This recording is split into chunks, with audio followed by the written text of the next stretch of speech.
Chapter 15:18. Turning hostile. It was impossible to turn hostile. The reason was already stated. Unless the demonic sect was tired of living and decided to hang themselves, then they could only endure. Send someone to invite General Ning Qin to my demonic sect. Only the heavens knew what sort of willpower it took for a dignified peak ruler like the Night Demon Sect Master to calmly say these words. A mouthful of good teeth were almost all broken. Chief, the demonic sect people roared. Go. Yes.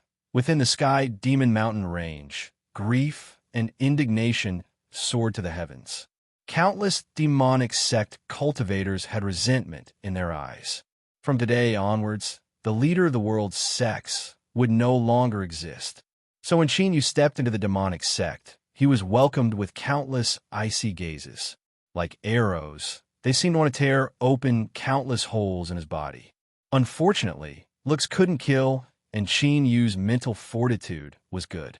In addition, he was already prepared, so he wasn't afraid at all. Behind him, True Saint Baitu revealed a look of praise. Brother Ning Qin is truly a smart person. He had been given the title of General Golden and was someone chosen by His Majesty. Now that he was leading an army to support the Western Border Army, he had great momentum behind him. In this situation, so what if he was the demonic sect? He had to endure this extortion. He had to endure it even if he couldn't. This was fame and momentum. The dignified #1 sect of the world had been stepped on. Before he even entered the army, General Golden's fame had risen. This would be very helpful for him to gain a foothold in the army.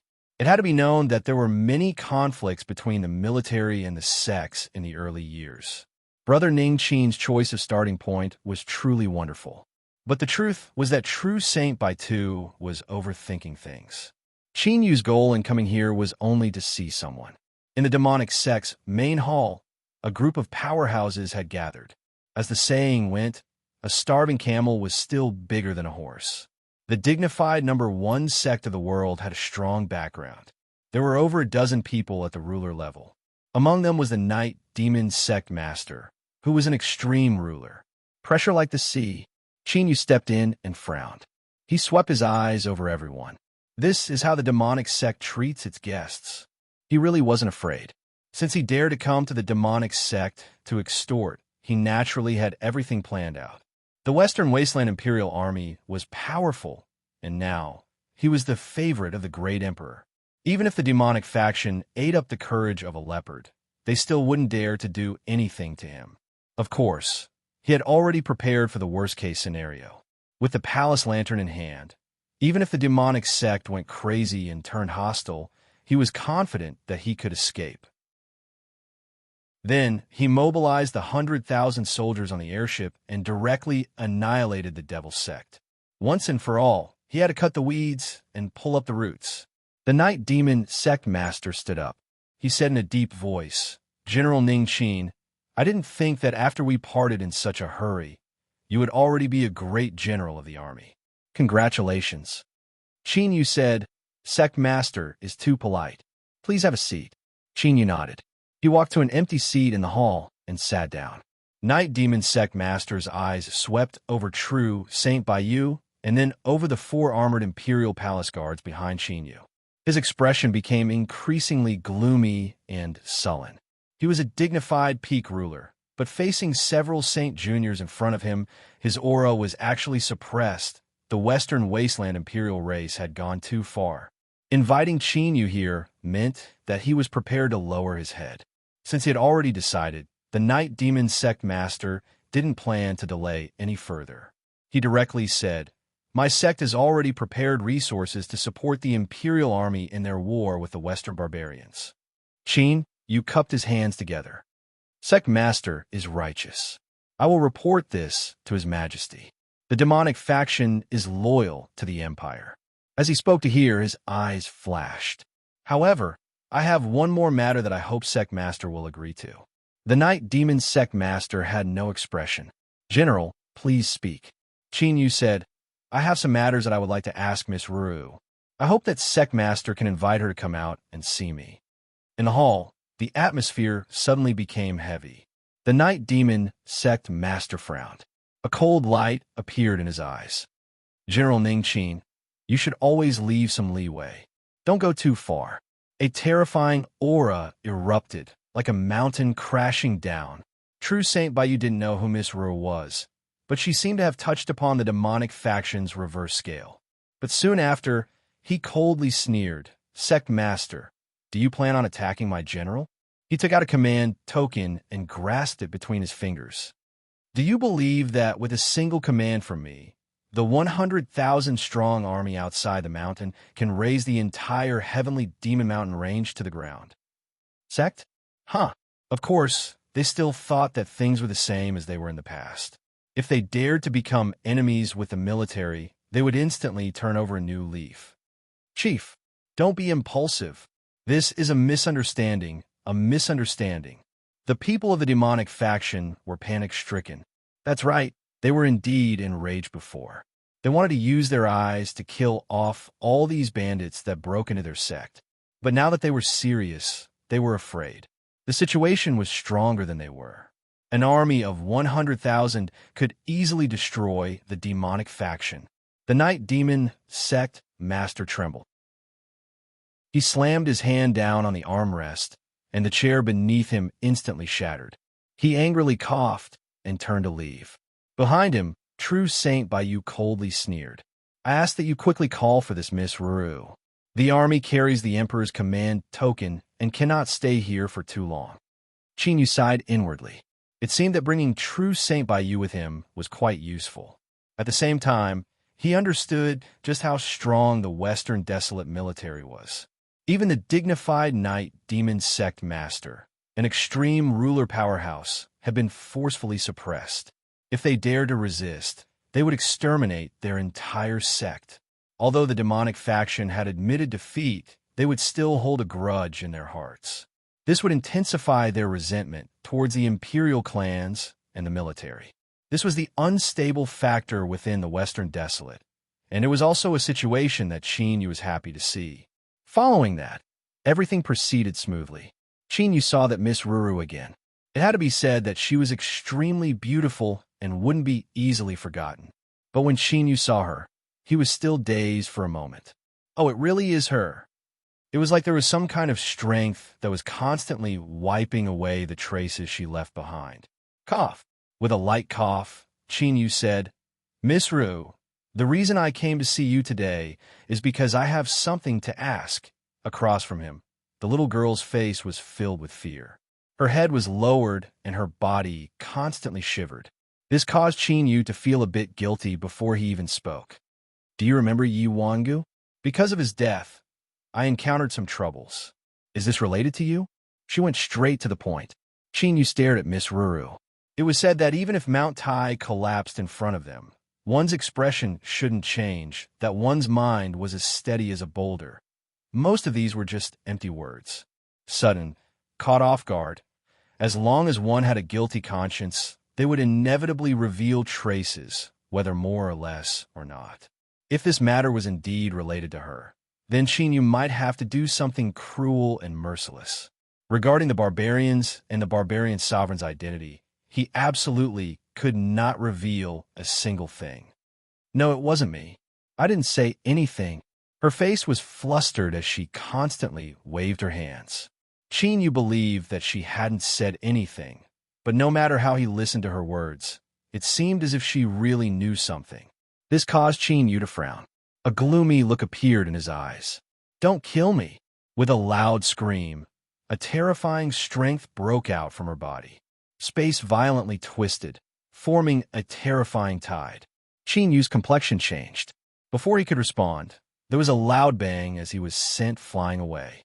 Following that, the entire hall collapsed. Countless stones shot through the air. Shwa! Space twisted and the Night Demon Sect Master appeared. His face was filled with anger as he rushed into the ruins of the hall. Pa! There was the sound of shattering beneath his feet. Cracks spread out and spread. Qin Yu frowned as he looked at the ruins in front of him. Swoosh! Swoosh! True Saint Bayou led the four of the Arch Palace guards to his side. General, are you all right? Qin Yu frowned and shook his head slowly. The people of the Devil Sect rushed over from all directions. Their faces turned pale when they saw the scene in front of them. Chief, what's going on?" An elder of the Devil's Sect shouted. The Night Demon Sect Master carried the unconscious Ruru and landed on the ground through the dust. His cold eyes locked on Achinyu. "I want to know what you're trying to do, General." His tone was calm, but at this moment, the air seemed to freeze. True Saint Bayou's heart skipped a beat. He had acted domineeringly before because he was sure that the Night Demon Sect Master wouldn't dare to act out. But now, it seemed like this old fellow was really going to turn hostile. Not to mention the uproar that destroying the Devil Sect would cause. Even if everything went smoothly today, they definitely wouldn't be able to survive. No one below the Emperor realm could stop a peak ruler's attack. Chinyu frowned as he weighed his options. Because this was an opportunity. As long as the Night Demon Sect Master acted, he would have a reason to mobilize the army to sweep through the Sky Demon Mountain range and wipe out all the hidden dangers. Perhaps there were innocent people, but if one didn't look out for himself, then heaven and earth would destroy him. He only wanted to protect himself. He could only blame the Devil Sect for being involved in the secret of his life and death. Thinking of this, Chinyu raised his head and looked at the Night Demon Sect Master. His eyes narrowed, and a sinister light flowed in them. As long as he acted, everyone here would die. Chief, everything can be discussed. Don't be impulsive." A few Devil Sect elders rushed in front of him. True Saint Bayou wiped the cold sweat off his forehead and bowed. "General, the Devil Sect is not ordinary. There's no harm in extorting them, but if we really start a war and lose the support of the border army, the Emperor will definitely hold us responsible. It won't be good for you." He really didn't think that Brother Ningqin would be so unyielding. He even dared to face a peak ruler head-on. Just then, at this moment, with a soft humming sound, Ru, who had fainted, woke up. The Night Demon Sect Master hurriedly lowered his head. "Ruru, how are you?" I'm fine." Ruru was clearly afraid of being stared at by so many people. Her body trembled a few times. The people of the Devil Sect let out a long breath. Luckily, this ancestor was fine. Otherwise, they wouldn't have been able to stop the chief from going crazy. "Chief, the girl is fine. There must be a misunderstanding. Please calm down." Right. General Ningqin is an old friend of the girl. Maybe he said something to her and unintentionally provoked her. Our Devil Sect has always been loyal to the Western Wilderness and His Majesty. Why would we be enemies with the military? Isn't this like a flood against the temple of the Dragon King? As he spoke, he signaled with his eyes. "Chief, hurry up and step down. We can't offend the military." Humph. The Night Demon Sect Master coldly snorted, but his aura calmed down. At this moment, Chinyu suddenly said, "I am under the orders of the Emperor to help the Western Frontier Army and fight against the barbarians. I have the right to recruit the citizens of the Empire. Today, I recruit Ruru to serve in my army. I ask the Devil's Sect to agree to this." With these words, the atmosphere suddenly tensed up. The people of the Devil's Sect wanted to cry. "General Ningqin, could you not continue to provoke our chief? You are a sensitive person. If he recruited Ruru, then something bad was bound to happen." True Saint Bayou took a deep breath. He said, "General," but just as he spoke, he was interrupted. Chinyu had no expression. "I have already made my decision. If the Devil Sect doesn't agree, then that is disloyalty to the Empire. Don't blame me for launching an expedition against you." The Night Demon Sect Master laughed in anger. Even if he died, he absolutely wouldn't allow the Mist to suffer any harm. Launching an expedition? Good. Then let's see who dies first. Bang! The terrifying aura of an extreme ruler erupted like a volcano, wanting to swallow everyone. "Hold on," Miss Ruru suddenly said. "I will go with him." The Night Demon Sect Master anxiously said, Miss, you cannot." Ruru shook her head, a firm expression on her face. "I said go with him." Like this, the Great War vanished without a trace. Outside the Sky Demon Mountain Range, the airship carrying the army slowly flew into the distance. True Saint Bayou let out a long breath of relief as he looked at the Devil Sect's entrance being left behind. It was only then that he discovered that the clothes underneath his armor were soaked in a cold sweat. This was far too dangerous. If it weren't for that little girl agreeing at the critical moment, the 100,000-strong army would have already begun to attack the Devil's Sect. And before that, his head would have likely been crushed by the Night Demon Sect Master. True Saint Baiyu looked up at the cabin Xinyu was in and bitterly smiled. Although he already knew that Xinyu loved beauties, this degree was a bit terrifying. For a little girl, he was willing to give up his life. Moreover, that little girl was shriveled and shriveled. Besides her good looks, she was simply underdeveloped. Could be that Ningqin had some sort of fetish? Now that he had her, he couldn't wait to return to the cabin.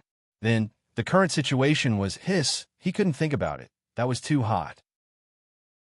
But the situation in the cabin was completely different from what True Saint Baiyu had imagined. There wasn't the slightest bit of heat. If there was, it was only an icy cold aura. Xinyu was expressionless. He leaned forward slightly, and a terrifying pressure appeared in his eyes. Miss Ruru, I don't care who you are or what you know, but I hope that you can keep everything that involves me a secret. Otherwise, I will immediately kill you. Believe me, everything I said is true. Ruru's tears flowed down her face. Her body was curled up and her face was pale. She looked at Xinyu and nodded desperately, as if she had just been dragged into a pile of straw. Weak and helpless, easy to bully. Very good. Then from today onwards, you will be my personal maid. Without my permission, you cannot disappear within 1,000 feet of me. Yes. Xinyu stood up and walked out. After closing the door, he revealed a helpless expression. In truth, killing this little girl was his best choice. Once and for all, he would no longer have any worries. But Xinyu had already thought about it. If he really did this, the Night Demon Sect Master would definitely go crazy. A crazy and fearless peak ruler would create a terrifying situation. Just thinking about it made one's scalp tingle. And besides that, there was another reason that forced Xinyu to make this decision. That was because there was something wrong with his mind. It seemed that if he killed this little girl, he would be stained with great karma and cause trouble for himself. This feeling was weak but strong. Xinyu took a deep breath and let out a long breath. Forget it. At least he had her under his control. He would observe her for a period of time before making other considerations. Chapter 1519. Demonic Sect Mountain Gate. The Night Demon Sect Master had a gloomy expression. He ordered all the demonic sect cultivators that tried to comfort him to retreat. He returned to his dwelling and opened a secret door. Then, he went down the crack and entered a cultivation chamber. His gloomy face was like snow under the blazing sun, quickly melting away. His face flushed red with excitement. He walked to a corner of the chamber and rapidly formed seals with his fingers. Soon, in an empty area, space wriggled and a small memorial tablet appeared. Faint traces of fog lingered on it, covering the words on the surface so that they were unreal. The Night Demon Sect Master knelt down and respectfully kowtowed. Master, the Mist seems to have seen the chance to take revenge for you. She left the sect and followed this person. But please rest assured that I will do everything in my power to ensure the Mist's safety. The fog that lingered on the surface of the tablet began to gently float. Wisps of Tao aura were emitted from it, which slowly floated in the chamber deep underground. The Night Demon Sect Master respectfully bowed to the ground. After a long time, when everything calmed down, he stood up and formed seals. Space wriggled and swallowed the tablet. After the demonic sect incident, the army didn't linger. They raced towards the western border camp. Xinyu secretly observed Ru for several days. She was well-behaved and didn't try to do anything. This allowed him to feel a little more at ease. Of course, it was only a little more. He wouldn't be careless. Xinyu retracted some of his energy and began to study the seal he had obtained from the military before leaving the imperial capital. This was a square seal that was 2 fingers wide and had the words Golden General engraved on it. This was proof of his identity. But soon, Xinyu discovered that this thing wasn't so simple. As mentioned before, it was related to the Western Desolation and the Divine Kingdom. The massive Western Desolation Empire was a massive divine kingdom. All the cultivators ruled by the emperor races were a part of this divine kingdom. Simply put, they were the believers of the divine kingdom. And the function of the divine kingdom was to collect faith. It could also be called incense. Chinyu himself had a divine kingdom and could constantly receive a weak power of incense from the distant divine kingdom. He wasn't unfamiliar with this. Thus, he discovered the secret of this seal. It was a Joss flame treasure. That's right, in Chinyu's perception, this seal could automatically absorb incense. A small portion of them would slowly fuse into his body, but most of them would vanish into thin air after accumulating a certain amount of praise. After thinking about it for a long time, Chinyu began to understand. The function of the seal in his hand should be that of a transit station for the power of Joss flames. In other words, it could absorb a portion of the Joss flames within the borders of the Great Western Frontier Empire and then transfer and use them. Compared to his own elementary level divine kingdom, the power of Joss flames in this seal left his heart racing. The power of Joss flames was of great help to cultivation and could strengthen one's divine kingdom. Perhaps he could try to intercept some of the Joss flame collected by the seal in his hand. Of course, there were risks, but if they succeeded, the rewards would be astonishing. Within his room, Chinyu played with the seal in his hands. At this time, he could see countless runes carved into the surface of the seal. It was these runes that interweaved with each other and formed a strange force field that served as a transfer station for Joss flames. If he wanted to take a share of the loot, he would have to change this force field. Moreover, he had to do it in secret without revealing the slightest flaw.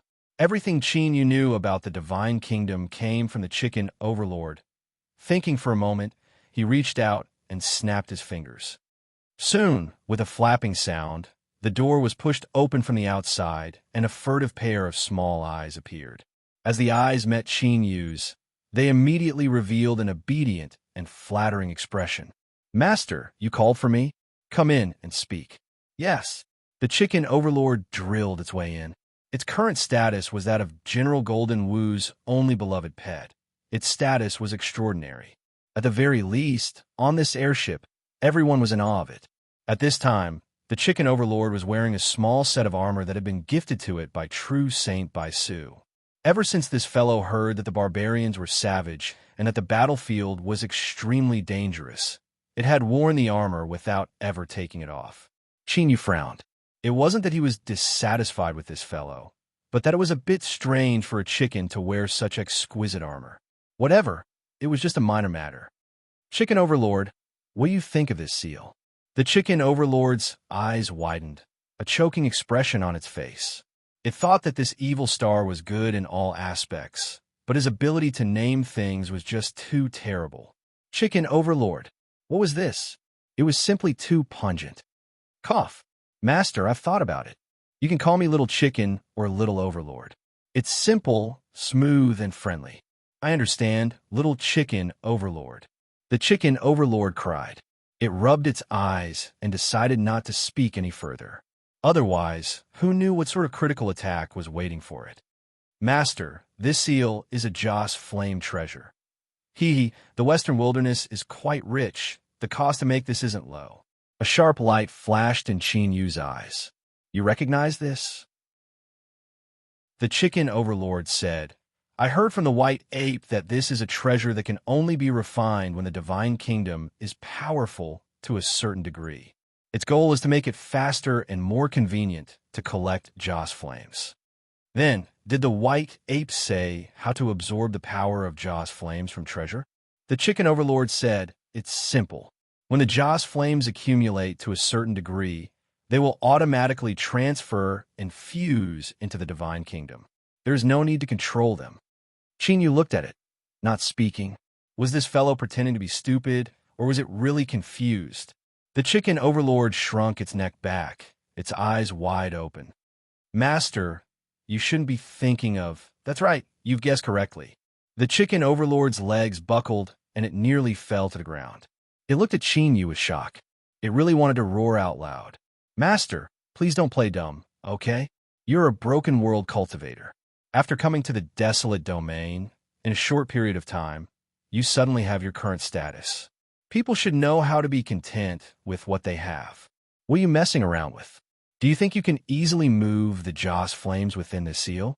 As long as even a tiny bit of this was leaked out, then everything would be over. It originally thought that after a short period of twists and turns in its life, it would welcome a new and brilliant tomorrow. So how did it suddenly reach this step? Gulp. The chicken overlord gulped. Master, I don't know. There was sincerity in its eyes, but there was also a bit of guilt and a bit of helplessness in that guilt. Sheen, you coldly sneered. Stop pretending. Just looking at your eyes, I know you aren't telling the truth. The chicken overlord nearly choked to death on its own saliva. Its eyes were filled with horror. This evil star actually understood it so deeply. Speak. Perhaps I can add something to your meal today. Sheen Yu had no expression. What he would add would naturally be a charcoal roasted chicken, or a spicy chicken wing, or a spicy diced chicken, or a boiled chicken. The chicken overlord fell to its knees, a sad expression on its face. Master, I really don't know. It shivered. Facing Sheen Yu's sneering expression, it shivered and said, It's just that in the past, White Ape inadvertently mentioned something called the incense tree. Something called the incense tree. Something that can steal the power of Joss flames from Joss flame treasures. It's true. Master, that's all I know. But as for how to do it, White Ape didn't say, and I didn't ask. I'm sure you believe me. Sheen Yu frowned. He glanced at the trembling chicken overlord. This fellow shouldn't have the courage to continue speaking such nonsense. For better or worse, he had obtained a little harvest, the incense tree. Sheen Yu's eyes flashed. He waved his hand. Leave. Don't think of slacking off. Keep an eye on the women outside. Consider this as atoning for your crimes. The chicken overlord turned and left, afraid that if it was even a step slower, it would become an additional meal. This evil star was becoming increasingly terrifying. He actually wanted to eat chicken. The room quieted down. Sheen Yu rubbed his chin, a thoughtful look on his face. Stone pagoda, he shouted out loud. Space trembled, and the phantom of a stone pagoda appeared. You've already heard what I said just now. Is there anything I can tell you about the incense tree? The stone pagoda hesitated for a moment. Master, I have faintly come into contact with the incense tree before, but my memories are very blurry. The incense tree seems to be a method of using the power of one's own incense flames. It can be used to plunder other incense flames for one's own use. A sharp light flashed in Sheen Yu's eyes. This was exactly what the chicken overlord had said. How? The stone pagoda said, I can't remember clearly. I can only recall as much as I can. But before I have absolute confidence, Master shouldn't try anything. Sheen Yu nodded. I naturally know this. If the Western Wild were to discover that he was intercepting the incense flames, then Sheen Yu's disguise would lose its effect. The consequences could be imagined. Master, I'm going to sleep first. Let's see if I can obtain any harvests. The stone pagoda phantom trembled for a moment before vanishing from sight. Who? Sheen Yu let out a light breath. His expression was calm. He couldn't be too hasty when it came to intercepting the incense flames. For now, he would take his time and see how things went. Western Frontier Border Army Camp. News had already arrived from the imperial capital.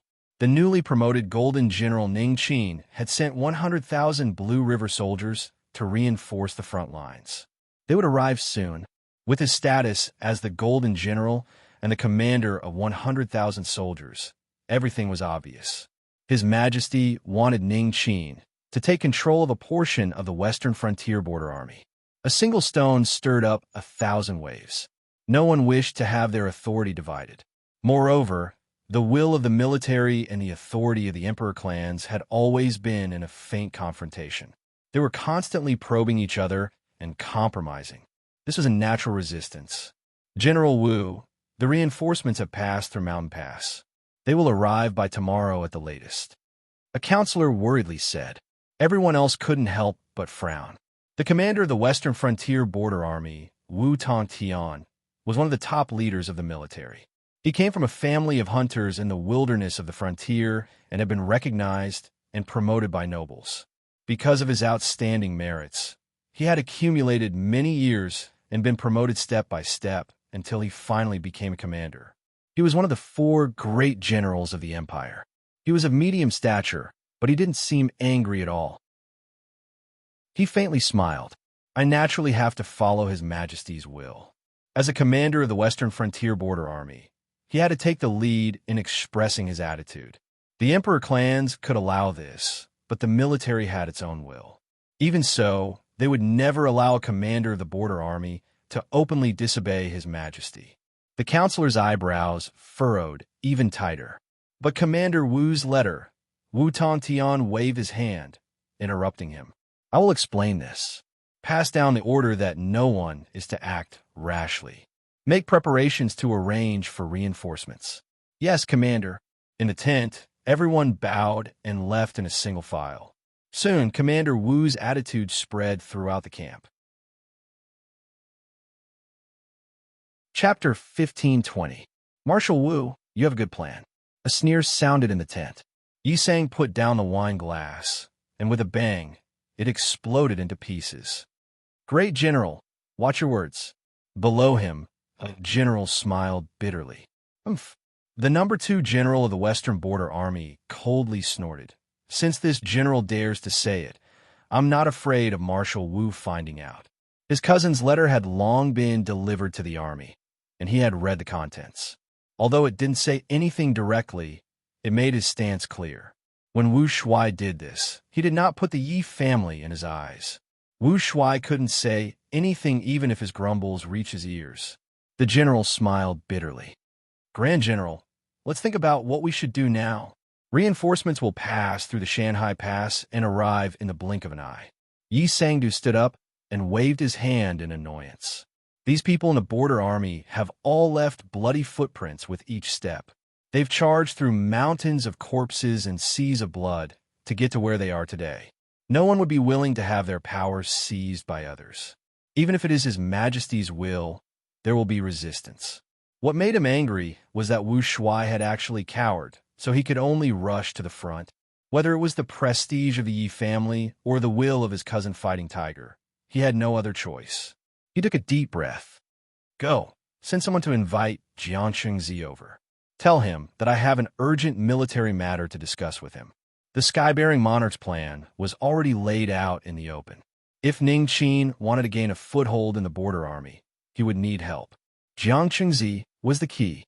At the western border of the empire, they had arrived at the border army camp that stretched for thousands of miles. On the airship, Qin Yu opened his eyes, a look of amazement on his face. As far as the eye could see, a baleful aura soared into the sky, and all the clouds in the sky were torn into pieces. The majestic aura condensed into the pressure of a great army. It was like a coiling dragon and crouching tiger, opening its mouth to devour people. This was the Western Desolation's western border camp, an army purely made up of cultivators. Previously, Qin Yu had borrowed the strength of his 100,000-strong army to suppress the demonic sect and force Peak sovereigns to bow their heads.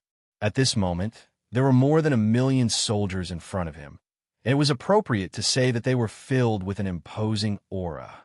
3,000 li away from the main camp, the airships stopped one after another. The messengers rushed towards the main camp with a letter in hand.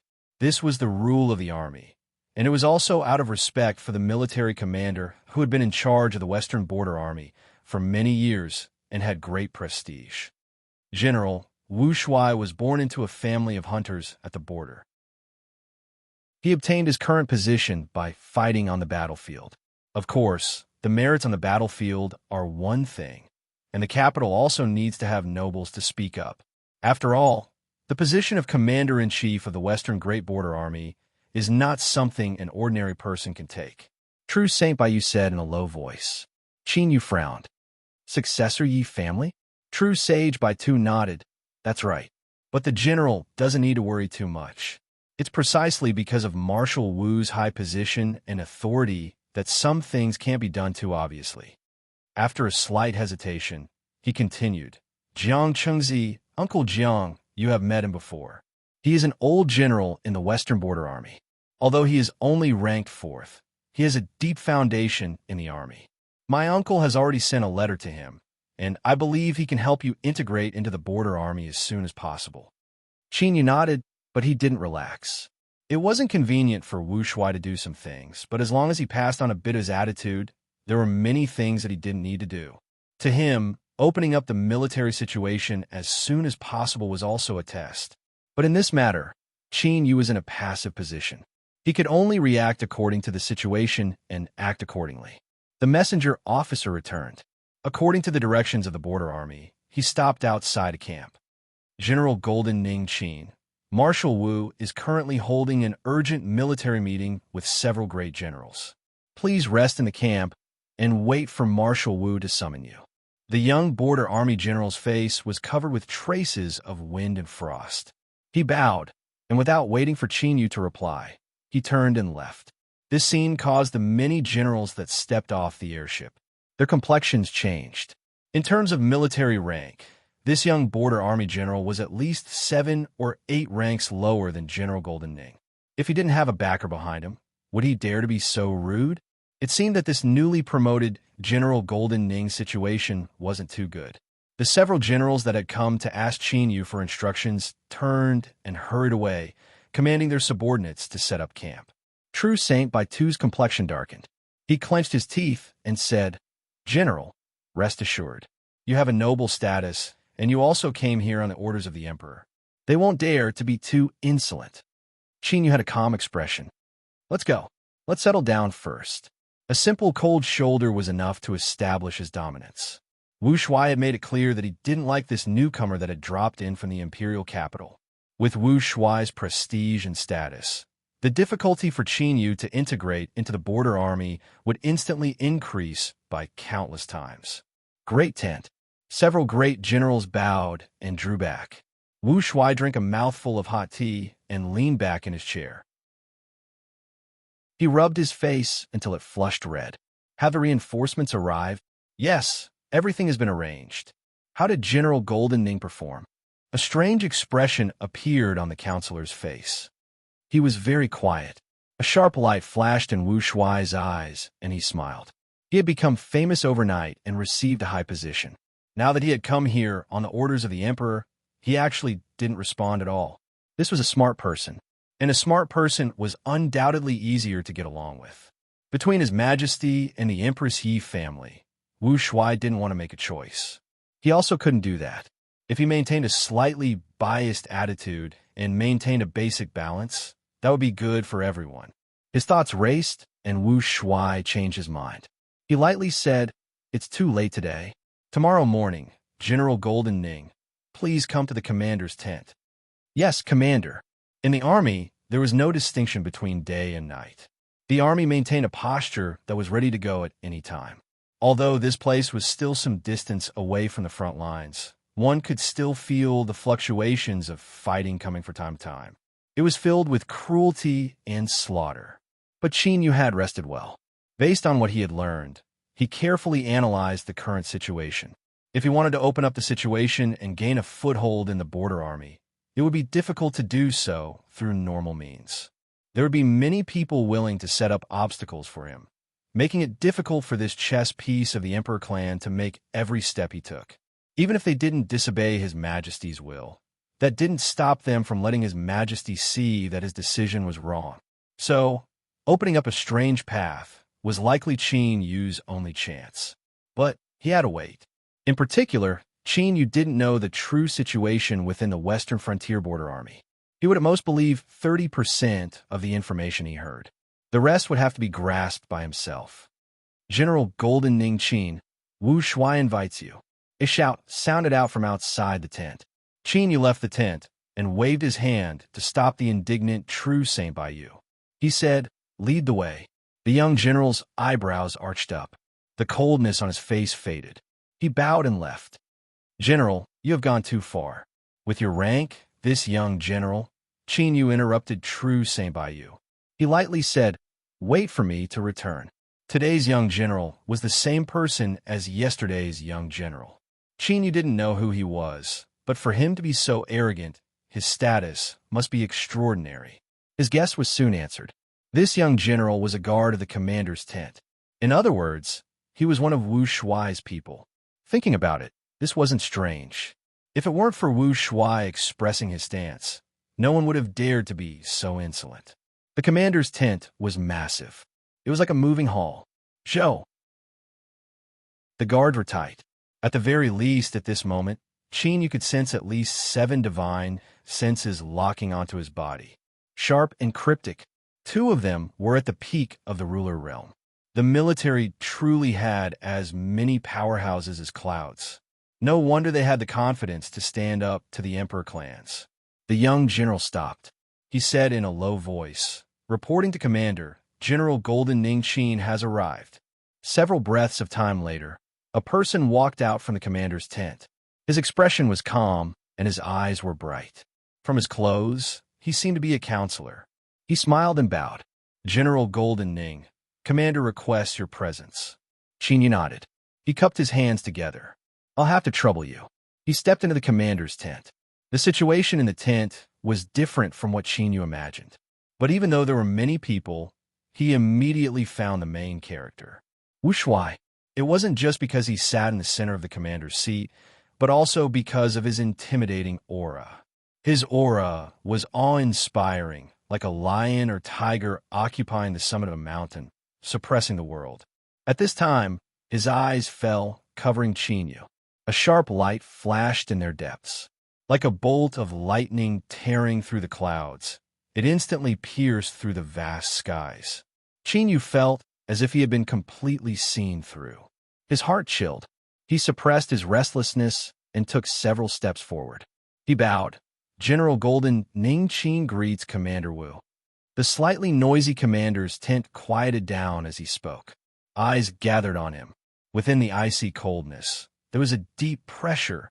Qin had a calm expression. He stood where he was, not moving at all. Wu Shuai smiled. "There is no need to be so polite. Please rise." "Thank you, Commander." Qin stood up. 100,000 reinforcements have come under the orders of the Emperor. They have all entered the camp yesterday. I already know about this. Wu Shuai gestured. "General Golden Ning, please sit." Below the commander's tent, there were 6 seats. The second seat on the left was empty. This seat wasn't low at all. Qin cupped his hands together. "Thank you, Commander." He stepped into the seat and sat down. As he thought, the eyes that looked at him became much colder. But Qin had no choice in this, so he didn't say much. Yesterday, he was given the cold shoulder, and today, he was praised. His methods were all over the place, but if he continued like this, it would be beneath him. Wu Shuai's laughter echoed out. "Yesterday, the military situation was urgent. Everyone discussed with me late into the night. It was too late, so I didn't want to disturb General Golden Ning's rest. Today, I will introduce him to my comrades in the army." This was an explanation and also a way to ease the situation. Qin Yu's eyes swept around. "I am General Ningqin. Greetings, generals." The first one to respond was the person to his left. "I am General Zhao Chong. Greetings, General Golden Ning." Surnamed Zhao, Qin Yu's eyes flashed. As he responded, he could faintly see some familiar traces between his eyebrows. Without a doubt, this General Zhao should be related to the great princess. Harvest, the second reward of doing good to others. Someone spoke up, breaking the deadlock. "I am General Jiang Qingzi. General Ningqin, we meet again." The white-haired, white-bearded, old general slowly said. Qin cupped his hands together in greeting. "I am General Yi Sang." A voice suddenly sounded out. The commander's tent fell silent. Qin looked up. Yi Sang had a calm expression. "Speaking of which, General Ningqin and I also have some relationship. Yuan Gu is my nephew. I heard that before he died, General Ningqin was the last person to see him." He went straight to the point, full of malice. With these first words, this number 2 general of the Western Border Army expressed his attitude. He was very dissatisfied with General Ningqin. Chapter 1521. The commander tent was silent. Qin met everyone's eyes and nodded. "Yes, before Yuangu died, I was present." He paused for a moment and looked at Yi Sangdu, his eyes sharp. When I was in the imperial capital, in consideration of Marshal Yiboha's face, there were some things I couldn't say. But today, I'll have to ask General Yi to pass them on. If Yuan-gu is dead, then he is dead. Do not mention this matter again. If anything else is drawn out, I fear it will tarnish his reputation after his death and bring shame to the Yi family. Oh, good heavens! Qin Yu's words clearly had a hidden meaning. His attitude was tough and threatening. Yi Sangdu's complexion changed. With a loud bang, he slammed the table. General Golden, you cannot speak nonsense. Just what do you mean? Qin Yu glanced at Wu Shuai, who was still calmly watching from the sidelines. He sneered inwardly. Not long ago, I was ordered by the Emperor to enter the Western Savages. This matter shouldn't be a secret to everyone. When I left the Western Savages, Yi Wangu coveted my treasure and tried to kill me to steal it. Thus, he exposed his aura and attracted the bitter barbarian cultivators. Qin Yu was expressionless. He stared at Yi Sangdu. So, what I mean is that Yi Wangu died to the bitter barbarian cultivators because he brought this upon himself. The commander tent was in an uproar. General Golden Ningqin had actually revealed such a shocking news. In an instant, everyone believed him. After all, saying these words was the same as tearing off all pretense of cordiality with the Yi family. This was simply seeking death. It was because of this that there was no possibility of Qin Yu lying. What nonsense! Yi Sangdu roared. With a loud, cracking sound, the table in front of him shattered. General Golden, my Yi family's reputation cannot be tarnished. Looking at the pale-faced Yi Sangdu, Qin Yu remained expressionless. If Wu Tong Tian continued to act like a bodhisattva, then don't blame him for dragging everyone into the mud. This was the Yi family's secret. Touching it would be troublesome. At that time, no one would have a good time. Enough. Wu Shuai suddenly spoke up. He frowned and swept his eyes over Qin Yu, a warning in them. You're all generals of the army. How can you harm the friendship between you because of a dispute of tongues? No one is allowed to speak of what happened in today's tent. I will not forgive anyone who disobeys. Yes, Marshal. Everyone stood up to receive the order. Wu Shuai naturally wasn't happy that Qin Yu had forced him to stop this battle. He lightly said, in the future, everyone will have plenty of opportunities to get closer to each other. Military affairs are urgent, so let's directly discuss the accounts. A soldier quickly stepped forward and tidied up the mess, setting up a new table for Yi Sangdu. He snorted coldly, bowed to Wu Shuai, and sat down with a frosty expression. After retreating to the edge of the commander's tent, a group of military affairs counselors carefully returned. They set up the sand table and prepared the information. Yesterday, powerful warriors from the barbarian tribe tried to break through the third battlefront. Our camp was ambushed and suffered some losses. According to the statistics, the intensity of the barbarian tribe's attacks has been increasing for the past 7 days. We have reason to suspect that the internal strife within the barbarian tribe has died down. The specific cause is unknown, and we are still trying to find out. The black-robed man who appeared in the Berserker tribe's camp in the battlefield has been confirmed. He's a black shaman berserker of the Berserker tribe. The condition of the wounded barracks is basically stable. However, there aren't many medicines left to treat the barbarian's poison. We need to prepare them as soon as possible. Piece after piece of information was delivered to everyone. The generals in the commander's tent judged the situation and then made adjustments to the war situation. But none of this had anything to do with Qin Yu. He had just arrived at the Western Border Army and was completely ignorant of the battlefield situation. To him, these pieces of information were completely useless. The army was at war and the military situation was urgent.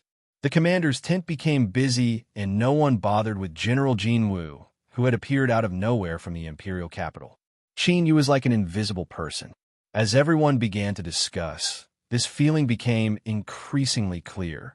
An invisible repulsive strength surged within the commander's tent, isolating him from the outside.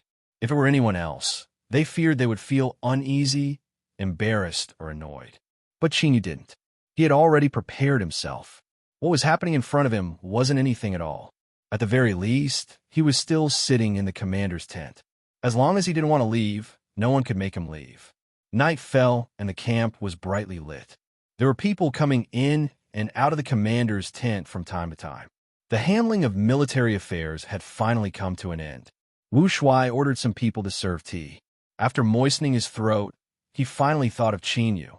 He smiled and said, "The military situation is urgent, so I have neglected General Jin Wu. If you feel bored, you can return to your tent and rest." He paused for a moment and said, "Once the war situation stabilizes a little, I will make some adjustments and see which part of the military affairs General Jinwu will be in charge of." In terms of position, Qin Yu's current position was 4th in the Western Border Army.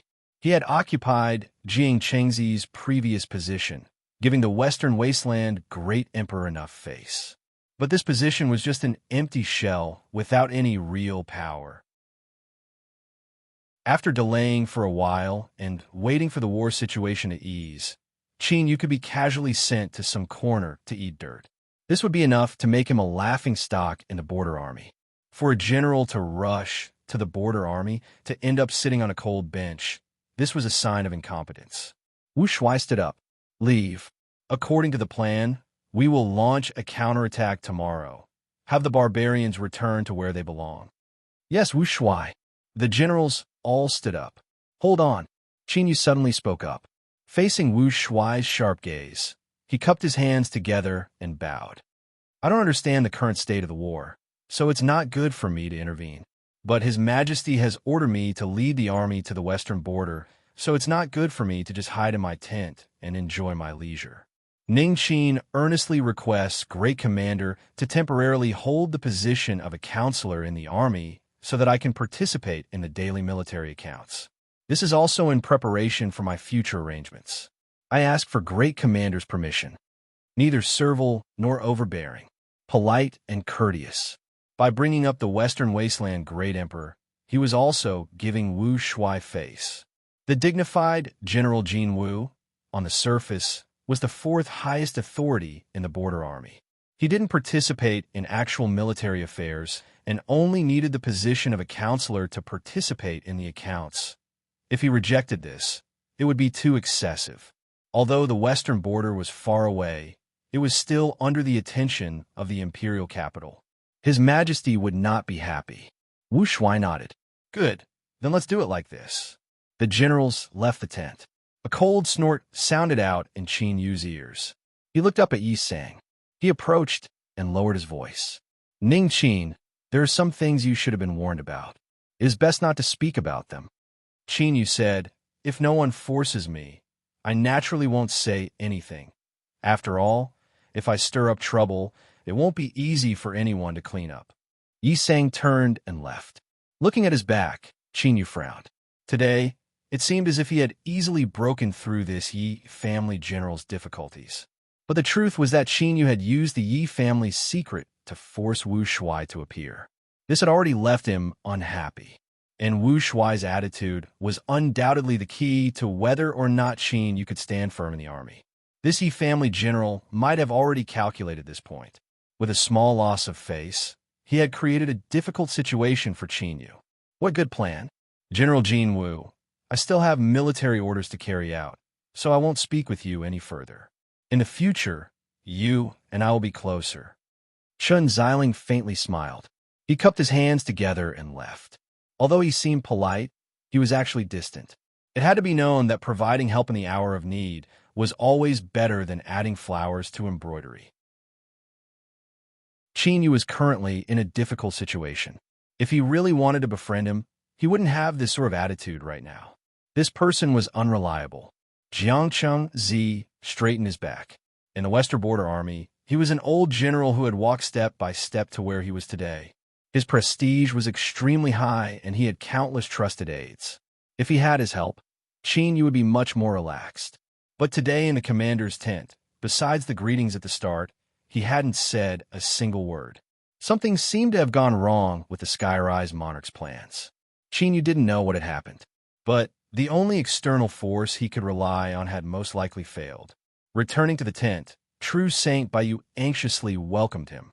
"General, The 100,000 soldiers in the camp have been transferred to the front lines. Qin Yu frowned for a moment before composing himself. I understand. True Saint Baiyu bitterly smiled. General, they were brought to the western border camp by you. He didn't finish his words.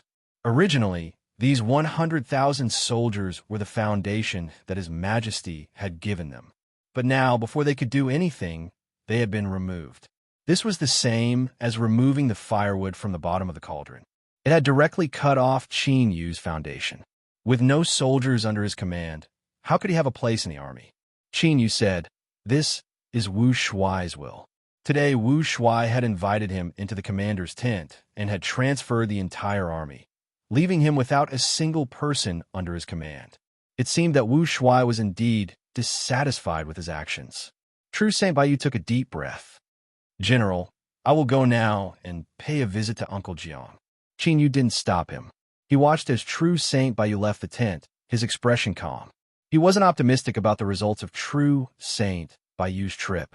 Jiang Qingzi's silence today had already expressed his attitude.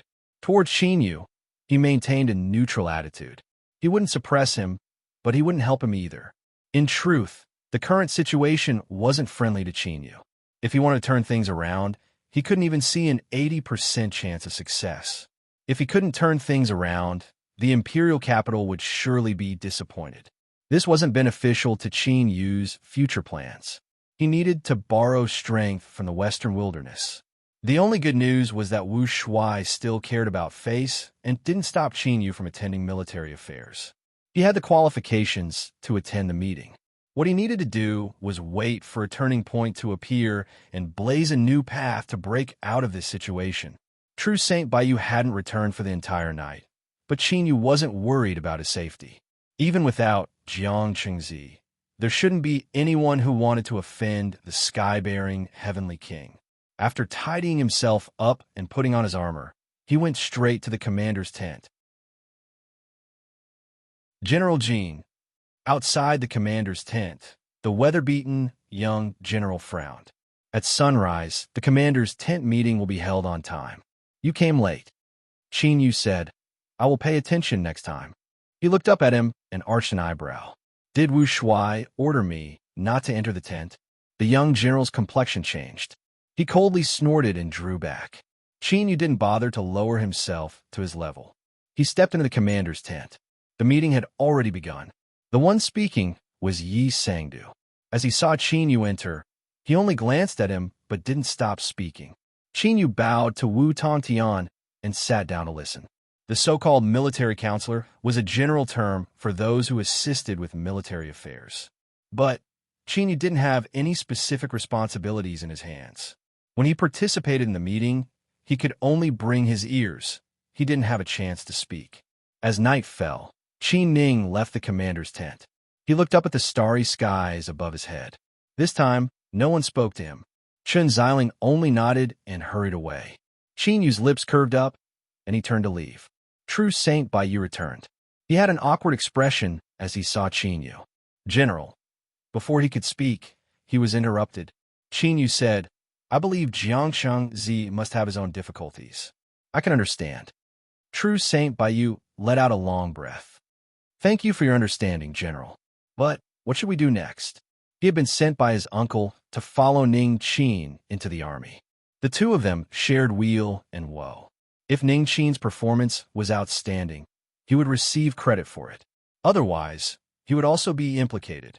Qin Yu said, I have obtained Wu Shuai's permission to participate in the meeting. I'll wait for a period of time and grasp the situation of the war before making any further plans. True Saint Baiyu bitterly smiled. That's all we can do. After sending him away, Qin Yu sat down and drank some tea. His calm eyes revealed a thoughtful light. What he said just now was of course only an excuse. He wasn't really waiting for a period of time. True Saint Baiyu was likely trustworthy, but he still had to guard against him. Of course, Qin Yu also had to use True Saint Baiyu's attitude to send a signal to the outside that he was trapped. Only by doing so would he be able to make some people relax and not pay too much attention to him. In the following half a month, Qin Yu, this golden general, truly became a transparent person. He punctually attended the meeting every day, but he never had the slightest chance to meddle in military affairs. The gazes that fell on him became increasingly few and far between. Even when they occasionally looked at him, most of them were filled with ridicule and pity. Perhaps it wouldn't be long before a reprimand from the imperial capital arrived. Then this golden general would have to leave with his tail between his legs. Qin Yu's expression was calm, as if he were tacitly agreeing to all of this. No one knew that countless pieces of military information had gathered in his mind. In terms of the right to know, Qin Yu, who participated in the meeting, was at the highest level of the Western Border Army. Qin Yu peeled away the silk of a cocoon, constantly deliberating and calculating, finally grasping some things. If his guess wasn't wrong, then he should be able to confirm it tomorrow. This was the turning point he had been waiting for. At night, the sounds of battle shook the heavens and earth. A terrifying aura soared into the heavens. A barbarian army had launched a sneak attack, breaking through the Western Desolate's front lines for 3,000 miles. Nether Radiant City had fallen. The ninth sun hadn't risen yet, but the commander's tent was already brightly lit. The cultivators in the army all had heavy expressions, worry in their eyes. After Nether Radiant City was broken through, our army immediately responded and fought with the barbarian army in an attempt to retake the city. But the barbarians are extremely stubborn and have fought for an entire night without retreating. Both sides have lost over 30,000 soldiers. Intelligence shows that the barbarians are still reinforcing. There are over 100,000 barbarians stationed in Nether Radiant City. Everyone, Nether Radiant City is less than 1,000 miles away from the mine. The goal of the barbarians is self-evident. We must retake Nether Radiant City. The mine cannot be lost. The front lines have been defeated. In the commander's tent today, besides the several leaders of the Western Border Army, there were also many frontline generals present. Everyone's opinion was clear. The reason the barbarians had attacked Nether Radiant City was because of the mine. They had to mobilize the army as soon as possible to repel the barbarians. Everyone, the barbarians have reinforced Nether Radiant City, and their attitude has been extremely stubborn. I fear it will not be easy to retake it in a short period of time. Jiang Chengzi suddenly spoke. The voice of this old general caused everyone to quiet down and look over. He stood up and cupped his hands together. Commander Wu, the mine is of great importance, and there cannot be any mistakes. In order to avoid any accidents, we must send our best generals to guard the mine. The commander's tent became even quieter. Mine to the Western Border Army. This was a nearly taboo existence. No one was willing to guard this place, even if it occupied a vital position in the strategic map of the Border Army. To guard the mine, to them, this was the same as a dead end. Once they stepped in, there was no turning back. They would be locked in that bitter and barren land for the rest of their lives. A sharp light flashed in Wu Tongtian's eyes. General Zhang's words are correct. The mine cannot be lost. He swept his eyes around the tent, as if he were considering who to send. Yi Sang suddenly stood up. Commander, the mine is of utmost importance. In the current situation, we need a general with a high enough rank to be qualified to guard it. He lifted a hand and pointed. General Jin Wu has rushed to the western border under the Emperor's orders. He has yet to be assigned a specific position, but he is qualified to do so. Shua, Shua. Countless eyes gathered on Qin Yu. Qin Yu's complexion was ugly. He frowned and said in a low voice, Commander, I do not know the details of the mine. If I rashly go, I fear there will be an accident. I ask that Commander carefully consider this matter. I indeed do not have full confidence. Yi Sang said, General Jin Wu, there is no need to be so modest. You came here under the orders of the Emperor's mausoleum, so I naturally believe in your ability. He turned and cupped his hands together. General, the military situation is urgent. The barbarians may attack at any moment. We must decide on a general to guard the mine as soon as possible. Wu Tongtian slowly nodded. General Jin Wu, heed my order. Qin Yu revealed a look of grief and indignation. Subordinate is here. I order you to lead your personal guards and immediately rush to the mine to guard it. You must leave immediately without delay. You must ensure the safety of the mine. Yes, Commander. News spread through the entire border army camp like a gust of wind. General Jin Wu, Ning Qin, had been ordered to guard the mine. Once he left, it was likely he would never return. Tragic. This was far too tragic. Chapter 1522. The wind is bleak and the water is cold. A hero leaves. He wants to return home. My name is Bai Zhu, and I come from a branch family of the Western Wasteland. Because my uncle is trusted by His Majesty, I was given the title of Sky-Bearing King. My status is decent. Basically, even if I don't do anything, I can still live a carefree life as a wealthy young master. But if a person doesn't have any goals, how are they any different from salted fish? So, I followed the orders of my uncle, Sky-Bearing King, and followed General Jinwu to the Western Border Army camp. I originally thought that I would be able to obtain some good fortune here and rise in the army, fighting for a bright future for myself. But things are hard to predict. General Jinwu will be rejected by the border army and exiled to a mine to guard. I will also follow him as his trusted aide. How heartless the heavens and earth are. Tears flow down my face. Every step I take, I turn back 3 times, but the turning point has yet to arrive. The border army camp gradually moves further and further away, and all I can hear is the howling of the wild winds. My future is bleak and without light. Border army camp. At this moment, countless eyes were looking at the 2 departing figures. That's right, there were only 2. This was because as the commander's orders were passed down, the generals responsible for taking care of daily matters immediately ran away without a trace, afraid that they would be implicated. The 12 Imperial Guards didn't hesitate to stay out of this. With their special statuses, the border army camp tacitly agreed to this. Only true Saint Baizu, who was Qin Yu's trusted aide from the start, didn't even have a chance to leave. Of course, there were still people responsible for escorting them. This was to prevent any accidents from occurring and prevent General Jinwu from smoothly assuming his position. And the one responsible for this was a young general with a weather-beaten face. His expression was cold, and he didn't hide his arrogance at all. This was the one stationed at the commander's tent, and could be considered an old acquaintance of Qin Yu. Commander, General Jinwu, is not ordinary. I fear His Majesty won't be happy with your arrangements. The counselor revealed a worried expression. Wu Tongtian had a light expression. His Majesty doesn't like me to begin with, but as long as the Western barbarians don't retreat, I will be as steady as a mountain. Although the foundation of his rise to power was his own merits, the Yi family had contributed greatly in the process. Of course, in return, he had guaranteed the Howie family's influence and authority in the army. During these years, the emperor clans had tried to intervene in the army, but all of their arrangements had failed. This was no secret. The counselor smiled bitterly. Even so, this is still too obvious. Wu Tongtian put down his teacup. If your Majesty is dissatisfied, you can go and find trouble with the Yi family first. After all, I'm just taking advantage of the situation today. His eyes flickered as he pondered. Jiang Qingzi, this old general of the border army, was close to the bloodline of the Sky-Bearing King. It was indeed unexpected that he would make a move. Yi Sangdu had some tricks up his sleeve. This was the only and most logical explanation.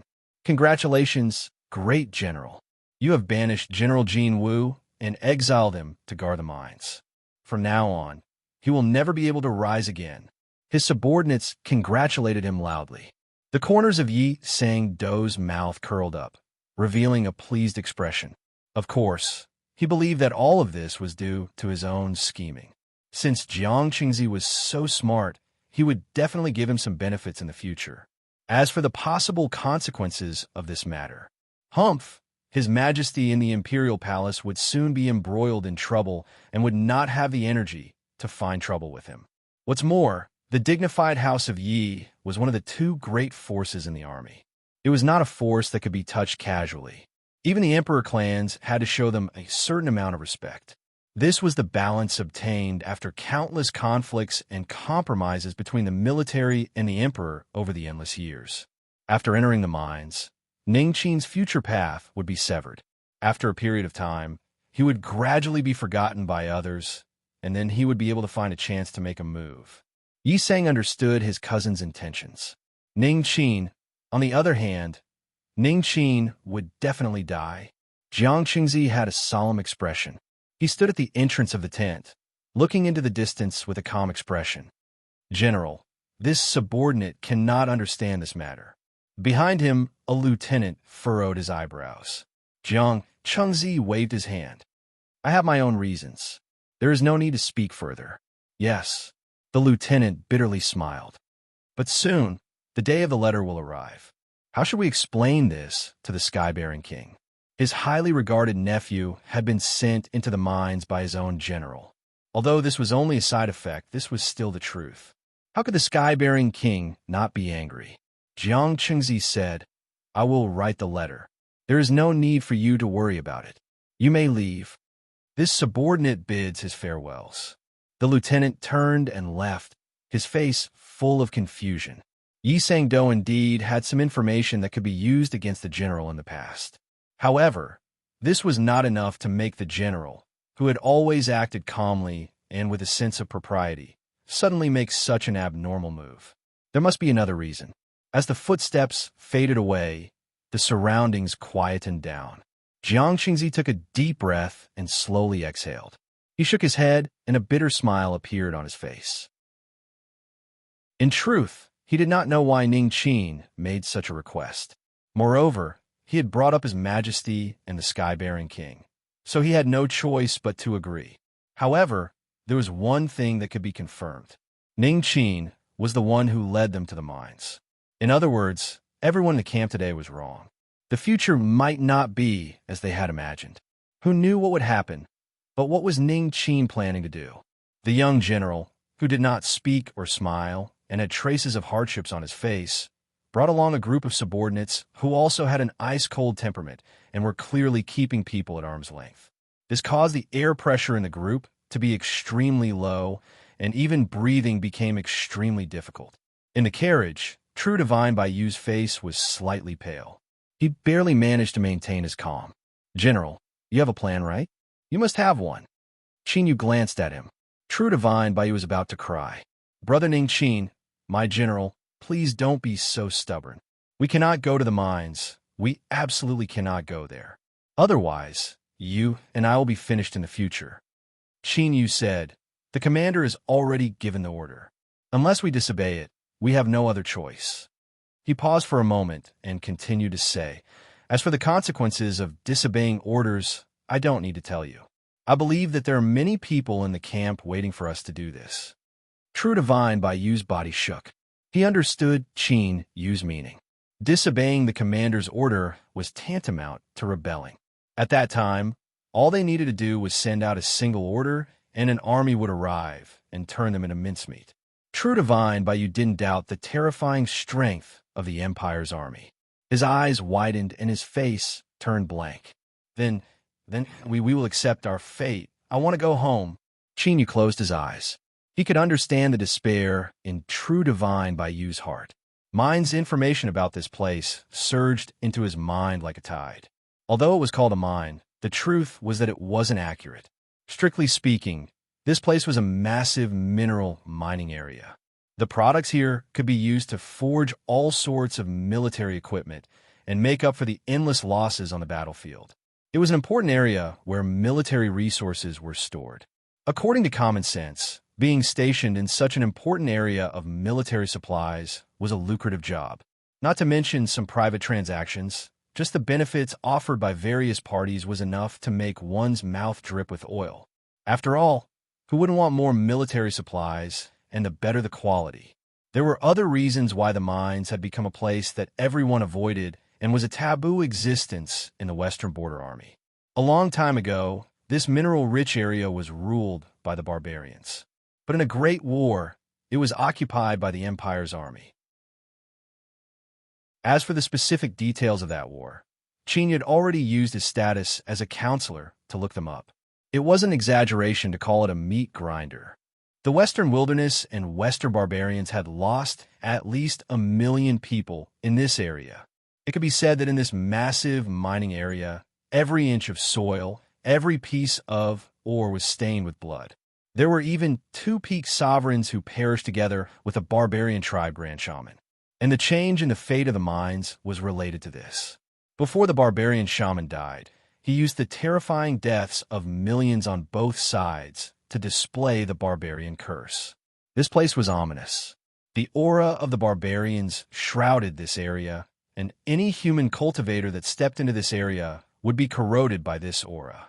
The consequence of this was that the human cultivators stationed here, or those who entered the mines, would be barbarian.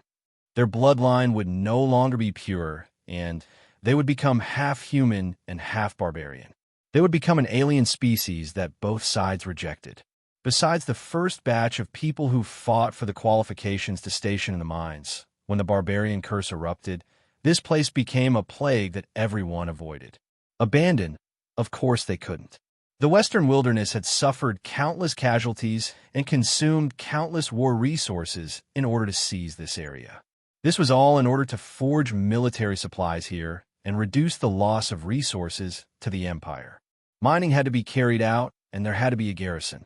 But those who were corroded by the barbarian curse would forever remain here without a chance of leaving. After all, the military also wanted face. This sort of scandal had to be suppressed. Violating military rules, committing grave mistakes, losing in battle, all sorts of military cultivators were sent here to guard the mines for the empire and continue to provide minerals. And this was the hot potato that Shinyu was about to take over. It was also because of this that true Saint Baiyu was in such despair. Once one stepped into the mines, they would be corroded by the barbarian curse. There would be no light to speak of in the future. But in reality, was this a problem for Shinyu? He was the new barbarian emperor. He didn't need to worry about the barbarian curse. This was the taboo that everyone in the Western Border Army camp avoided. But in Shinyu's eyes, this was a turning point. This was an important area for military supplies and was responsible for providing nearly half of the army's military supplies. As long as he could control this place, he would be able to gain a firm foothold in the army. The Western Wilderness Army has dispatched a team to the mines. A team of barbarians was hiding underground. In the darkness, one could see a ruthless and cruel light surging in their eyes. The Black Sorcerer's plan hasn't been smoothly carried out yet. We have to stop them to prevent any accidents from occurring. A barbarian roared. His words soon gained the approval of everyone present. Kill them. With a roar, the barbarian team left through the exit. With a whistle, the earth began to shake. With a loud rumble, heavily armored barbarian war horses wildly galloped over from a distance. One by one, the sturdy and well-built barbarian warriors leaped onto their mounts. Kill! With a roar, they rushed out like a raging flood. Within the carriage, Shinyu opened his eyes. He frowned, a bit of helplessness on his face. Just as he was about to smoothly enter the mines, an accident had occurred. Outside the carriage, there were already roars. The elites of the Western Wilderness Army had clearly sensed that something was wrong. Defend against the enemy, a young general with a face covered in frost roared out. He drew his sword and stared at the distant horizon, at the barbarians howling towards him. War horses, the strongest barbarian soldier type, the kind that could fight 10 enemies at once. The High Commander was right. The barbarians' goal was indeed the mines. Whoosh, with the sound of breaking air, a signal flare shot into the skies. But in order to avoid a surprise attack, the border army camp hadn't set up a transmission array. Even if they saw the signal, it would take time for reinforcements to arrive. Facing the strongest barbarian war horses, they might not be able to last. As his thoughts raced, the barbarian war horses had already arrived. Kill!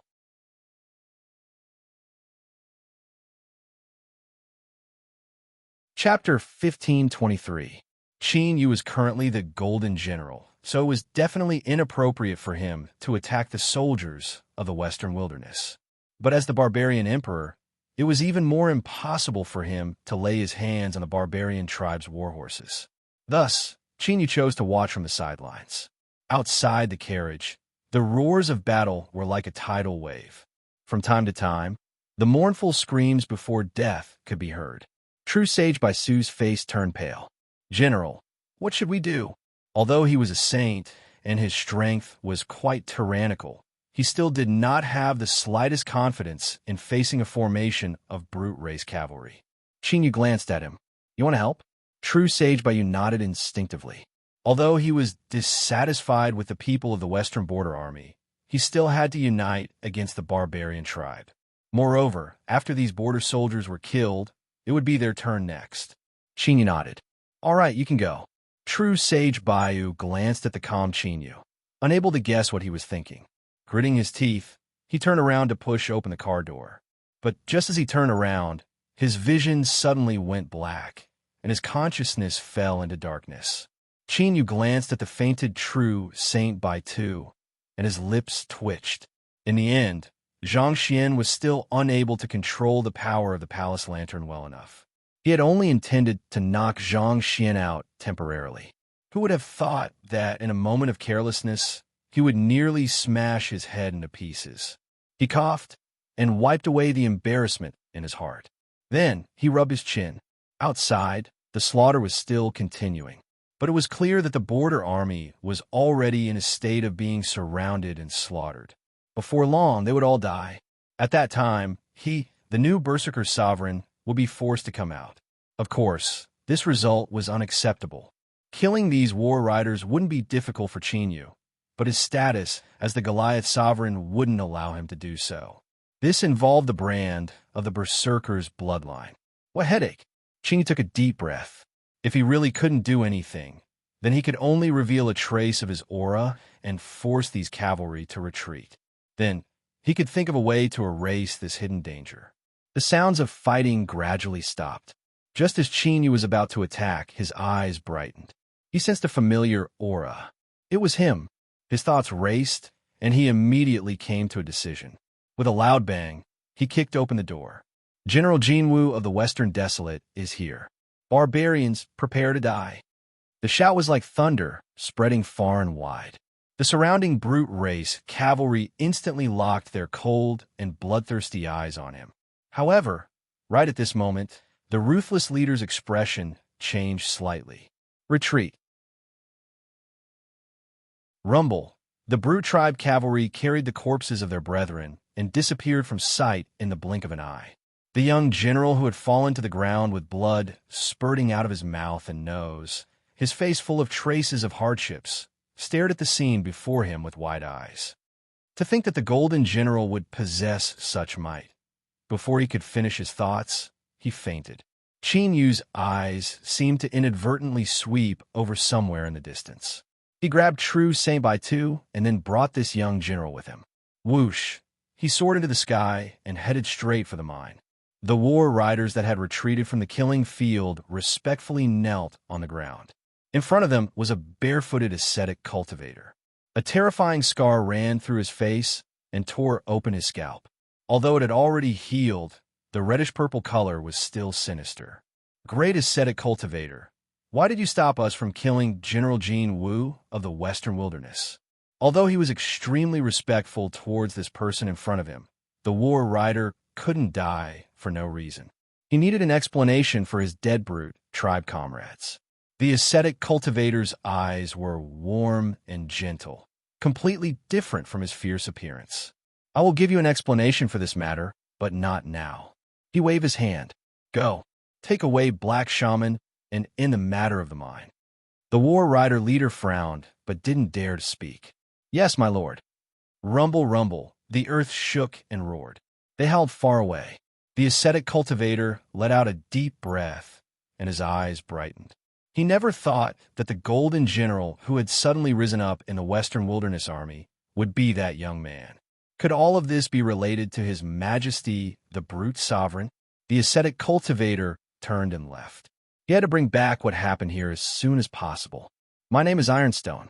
"That's right, I am Ironstone with a heart of stone." Ever since he joined the army, He had followed at the side of the commander and participated in hundreds of battles. What sort of scene had he not seen? He had long since tempered himself into a tiger's courage. He had never feared death. For a soldier, dying on the battlefield was the best ending. I, Ironstone, have always been waiting for this day to come. But now, I have to admit that I am afraid. Because in this world, there are many things that are even more terrifying than death. For instance, I was actually brought into the mine. Because of my injuries, I have no idea how long I have been unconscious. Although there are no changes on the surface of my body, I can already feel some changes within me. I have been tainted. I am no longer a pure human, but a half-human, half-barbarian creature. I was terrified. I couldn't imagine how I was going to survive in the future. What accompanied this was endless anger. If looks could kill, Golden General Ning Qin would have already been riddled with holes. After forcing back the barbarian war riders, shouldn't you have waited for reinforcements from the main camp? Even if you wanted to leave the battlefield, you could have just chosen any direction. Why did you have to run all the way here? Taking a step back, if you wanted to come then come, why did you have to bring me along? If I could choose, then I, Ironstone, would rather die on the battlefield. Woo woo woo woo. A strong man made of iron was crying grief. Had he ever seen such a scene before? True Saint Bayou's face was filled with grief. He looked at Qin Yu, who was sitting cross-legged not too far away. His eyes were extremely complex.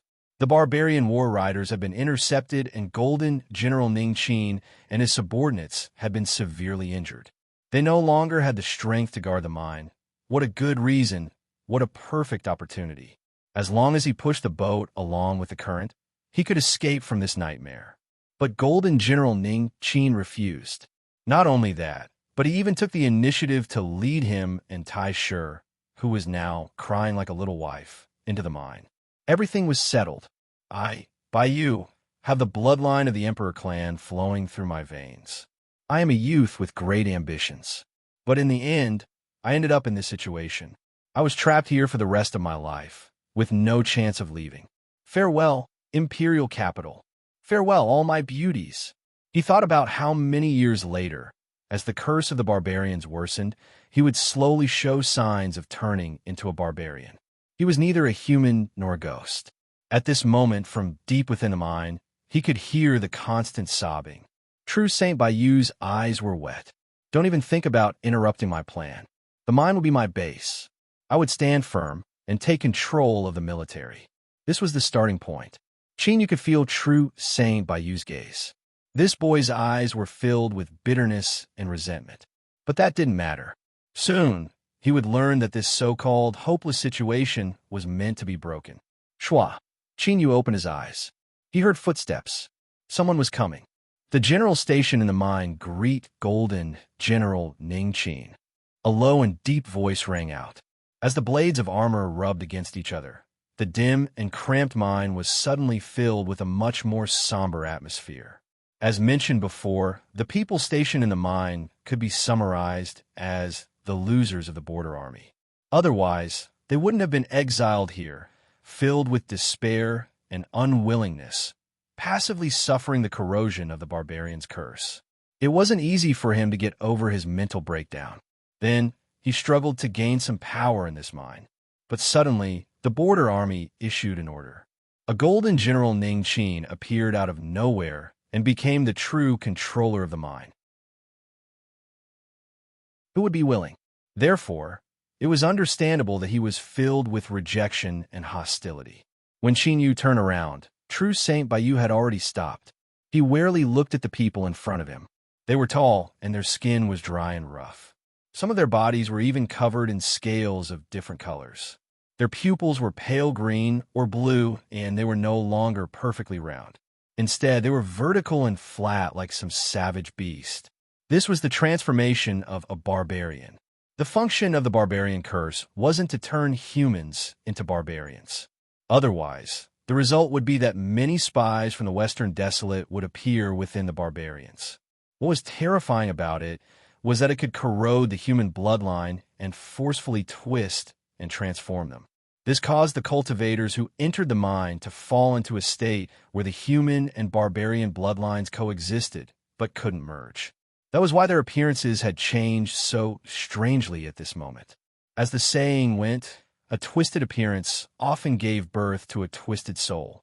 True Saint Baiyu could feel thick malice from these people. He couldn't help but take several steps closer to Qinyu. Although saints were strong, the half-human barbarian aura was terrifying. This was especially true for the one standing in front, the one with the black scales covering his forehead. Ruler. Moreover, he was an extremely powerful existence that wasn't too far away from becoming an absolute being. Even such a powerhouse wasn't able to resist the corrosion of the barbarian curse. If this person were to attack him, he would only need to casually strike out, and he would be turned to powder. Rise. Qinyu glanced at True Saint Baiyu. Seeing his pale complexion, he knew that he had been frightened. Then, he could only take the stage himself. I am General Ning Qin, conferred the title of General Golden by the Great Emperor. I have come here on the orders of Great Commander Wu Tian to guard the mine area and prevent any surprise attacks from the barbarians. So, Qinyu took a step forwards. There was a loud thud on the ground. From today onwards, I have the final say here. Bang! A powerful aura broke out from his body. It was like a mountain crashing down, suppressing everything within. When he was at the Western Desolate Border Army Camp, Qinyu had some scruples in his heart and had no choice but to endure.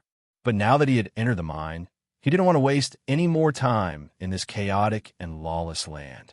He didn't need any plans or schemes, nor did he want to obtain the loyalty of these half-human barbarians. It was enough to suppress them and have them submit to him in awe. After a brief silence, the black-scaled half-human barbarian was the first to kneel on the ground. Walala, everyone prostrated themselves on the ground. The mines of this forbidden land were dark and cruel, far from what the outside world could imagine. For them to rise up and become rulers of power, this was because their strength and methods were all top choices. Even so, these people could only kneel on the ground and acknowledge Qin Yu's status. This was because he was strong enough. Moreover, the most terrifying thing was that the aura that Qin Yu released caused them to instinctively feel a deep sense of fear. It was like this was a strength that could easily control their lives.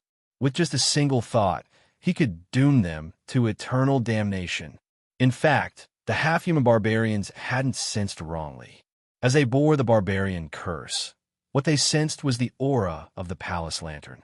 Qin Yu really could use the palace lantern to control the curse in their bodies and instantly wipe out all life. Lord Blackscale, are we going to submit like this? The half-human barbarian with an enchanting figure and rough skin asked. Snake Woman, he is very strong. I don't have the confidence to win. Blackscale slowly said, his attitude clear. The Snake Woman screamed. This mine is our mine. He is just an outsider, and yet he wants to take away all our rights. I can't accept this. Blackscale glanced at her. If you can't accept this, then you can think of a way yourself. I'm tired. The Snake Woman clenched her teeth. She twisted her enchanting figure and left. Blackscale, if you think it through then, come to the Snake Cave and look for me. Umph. Blackscale coldly coughed, a cold light in his eyes. That cheap Snake Woman, she actually tried to provoke me into confronting General Jean. She's trying to provoke me into going against General Jean. She's sending me to my death so that she can reap the benefits. General, it's true that the Snake Woman is ruthless, but the authority over the mine should have been yours. Are you really going to hand it over like this? A subordinate angrily roared out. Blackscale sneered. General Jean is very strong, and I am not his match. If he wants authority, then I can only hand it over. But the mine isn't truly a place without control. If he grasps authority but cannot maintain the operation of the mine, there will definitely be problems. General, are you talking about the sinners down there? Go and tell them that the person in charge of the mine has changed. If they don't want to be purged, they should know what to do. A sharp light flashed in Blackscale's eyes. General Jean Sheen was indeed strong, but the mine was a place where people would be eaten alive. Western Border Army Camp. Wu Tongtian frowned. He looked at the weak and helpless girl in front of him. Ruru, I have already sent word to the Night Demon Sect Master. He will arrive soon and take you back to the sect. No, I want to go to the mine. The girl who sounded like Ruru, but was actually called Ruru, revealed a determined expression. She blushed and bit her lips. I'm already his woman. Of course I want to be with him. This reason was strong enough. Wu Tongtian's frown deepened. The mine isn't an ordinary place. Are you sure about this? Ruru nodded. I want to go. Wu Tongtian waved his hand. If that's the case, then don't blame me. The Devil Sect was the leader of the world's sections. Although they didn't have an Emperor Realm cultivator, their foundation couldn't be underestimated. As the general of the border army, he wanted to give them some face. Since they didn't appreciate it, there was no need to pester them. When he thought of the mine and Qin Yu, a trace of hesitation appeared in Wu Tongtian's eyes. He vaguely felt that this matter wasn't as simple as it seemed. However, the barbarian curse was formed by the sacrifice of millions of lives and injuries. Even an Emperor Realm cultivator couldn't resolve it. What could Ning Qin do? The barbarian curse was harmless to the barbarians. Moreover, Qin Yu, the new emperor of the barbarians, actually made him feel comfortable. The power in his body became more active. The mine was a terrifying, forbidden place for the cultivators of the Western wilderness. But for the barbarians, it was a sacred place for cultivation. It could speed up their cultivation. Qin Yu opened his eyes and exhaled. A sharp light flashed across his eyes. He could vaguely feel a strange fluctuation deep underground. And these fluctuations seemed to have sensed Qin Yu's existence. It was calling to him. No, to be more precise, it was a cry of joy. Qin Yu didn't feel any malice from it. He thought of the barbarian curse and the terrifying great shaman. Perhaps it had something to do with him. It seemed that he had to find a chance to go underground and take a look. But now, he had to take care of some small matters to prevent them from being depressed. Qin Yu thought for a moment and said, "Invite true Saint Baiyu here." After suppressing the barbarians, Qin Yu changed his residence. Although the conditions of the mine were simple, the ruler could still enjoy luxury. At the very least, this cave abode that was built underground and inlaid with countless illuminating gems was full of extravagance. "General, you were looking for me?" True Saint Baiyu walked in and bowed. He tried his best to appear calm, but he couldn't hide the bitterness in his eyes. Qin Yu glanced at him and took out a pill. "This pill can suppress the mutation in your body. It will protect you from being corroded by the curse for a period of time." True Saint Baiyu suddenly looked up. His eyes were wide with joy and disbelief. He impatiently swallowed the pill and sat down cross-legged. He closed his eyes and sensed the changes in his body. As a warm current swept through his body, he could clearly feel the terrifying changes in his body rapidly vanish. He had become pure again. Shua. True Saint Baiyu opened his eyes and laughed. "Brother Ning Qin, I knew that you would have a backup plan. You wouldn't be so easily manipulated by others." Qin Yu sneered. "I feel that you have cursed me countless times in your heart these past 2 days." Having his thoughts seen through, True Saint Baiyu revealed an embarrassed expression. Qin Yu was disinclined to argue with him. He threw out another pill. "Take this to Ironstone. Otherwise, I'm worried that he will drown my mansion in tears." For such a strong man to cry like this, it was clear that he was heartbroken to the extreme. True Saint Baiyu caught the pill with both hands. He awkwardly said, "General, this," in his opinion, a pill that could suppress the changes in his body and resist the barbarian curse was incomparably precious. Although he had eaten one, if it lost its effect in the future, Qin Yu immediately saw through his thoughts. He frowned and said, "If I tell you to go, then go. I still have more pills, but only the 3 of us can know of this matter." A cold light flashed in his eyes. "Tell Ironstone that if he dares to reveal anything, I will throw him into the mines to do hard labor." "General, rest assured." True Saint Baiyu strode away. He was confident that he could make Ironstone keep his mouth shut. After all, a pill that could suppress the changes in his body and temporarily isolate the curse only existed in Qin Yu's hands. If anyone dared to disobey him, Their fate could be imagined. In Ironstone's heart, as long as there was a tiny bit of hope, he would know what to do. The so-called pills were in truth only some ordinary pills used to restore one's strength. It was only because Qin Yu had poured in the aura of the palace lantern that they had such an effect. With this aura protecting them, as long as Qin Yu didn't take it back, true Saint Baiyu and Ironstone wouldn't have any problems. In order to open up the situation and gain a firm foothold in the army, it was unrealistic to rely on a single person. Qin Yu needed helpers. True Saint Baiyu was one of them. Ironstone could be considered test. His body was marked with the mark of the mines, and he was destined to be abandoned by the commander tent. It would be best if this boy listened to orders. Otherwise, Qin Yu had 100 ways to instantly kill him.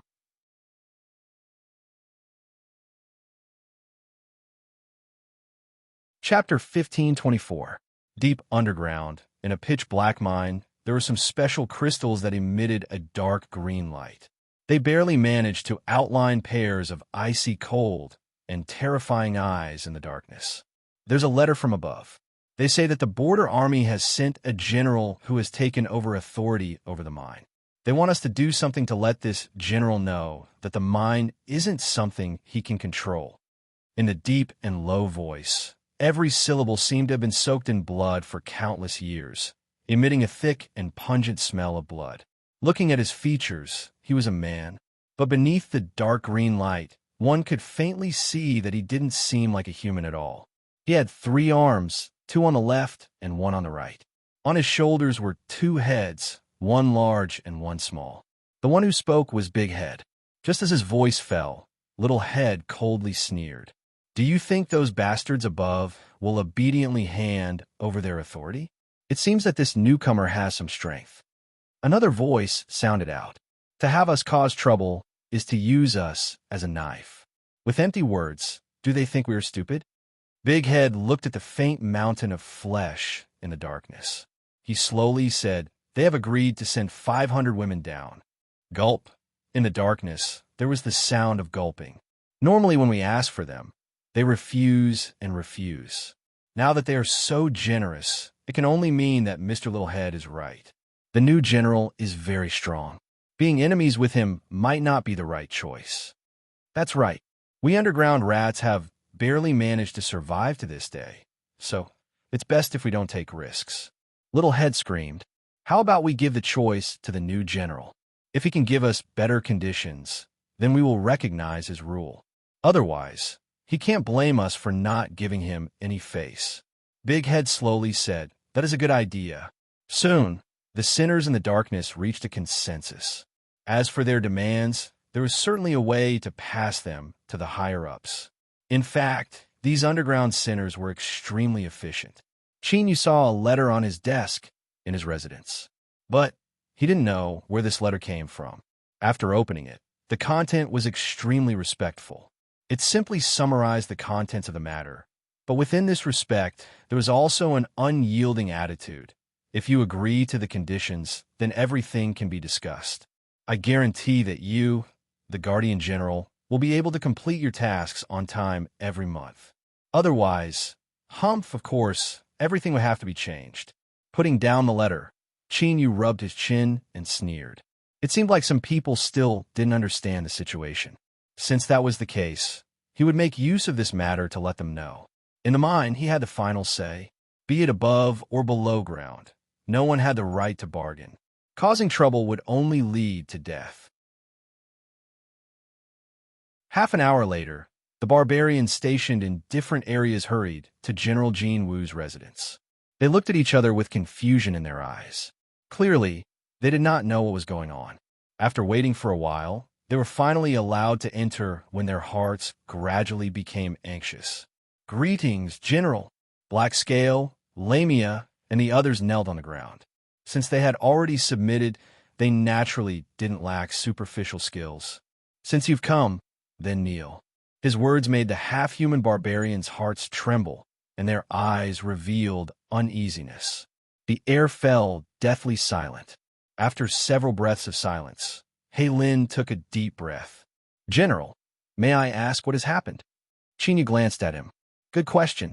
I have a letter in my hands, but I don't know how it grew legs and ran into my room. He held it between two fingers and flung it forwards. With a light puff, the letter cut open the ground and stood straight up. Hei Lin opened the letter. As he swept his eyes over it, his complexion changed. How insolent! These underground sinners deserve to die. They dare to threaten the general. I ask that you give the order to severely punish them. Qin Yu faintly smiled. Of course there will be punishment. But what I want to know is who gave these conditions to the underground sinners. There was silence. It doesn't matter if you don't admit it. Women aren't ores that can be casually hidden away. As long as we search them, there should be some harvests. Hei Lin, you are the one in charge of the mine. So where do you think we should start searching? Hei Lin furrowed his eyebrows. He slowly said, General, I believe that this matter was deliberately provoked by the underground sinners. So, you mean that I shouldn't investigate? Hei Lin nodded. He wanted to say something, but was interrupted. But I have already investigated. Qin Yu's eyes swept over everyone. When you left, advisor by Isu had already left. I hope that your subordinates aren't too impulsive. If something happens to advisor by Su, I will not be happy. Shua. A cold sweat appeared on Hei Lin's forehead. He cursed inwardly. These underground sinners actually dared to play such a trick. Once he passed this hurdle, he wanted to see just how he would deal with these trash in the future. It's fine, it's fine. Those women have been imprisoned in secret places. True Saint Baisu has just arrived, so it is impossible for him to find them. Just as this thought appeared, there was the sound of footsteps. True Saint Baisu walked in and bowed. General, I found them. Hei Lin fiercely looked up, meeting True Saint Baisu's finger. They had been imprisoned by Hei Lin in a secret mine. At this time, his first thought was that there was a traitor. Then, he couldn't admit it. Hei Lin's thoughts raced. He roared out, slander. This is naked slander. Advisor Baisu has just arrived at the mine and isn't familiar with the terrain. How could he possibly find those women in such a short period of time? True Saint Baisu sneered. You don't believe me? They have already been brought back. I can have these women identify who imprisoned them at any time. His eyes revealed an icy cold light. After all, according to what they said, Hei Lin, you have already enjoyed several of them in advance. More and more beads of cold sweat appeared. Hei Lin's eyes revealed a trace of anger. His last bit of hope vanished. They had really been discovered. Looking at General Jin's methods and his previous expression, something bad was going to happen. Something bad was going to happen today. Hei Lin took a deep breath and stood up.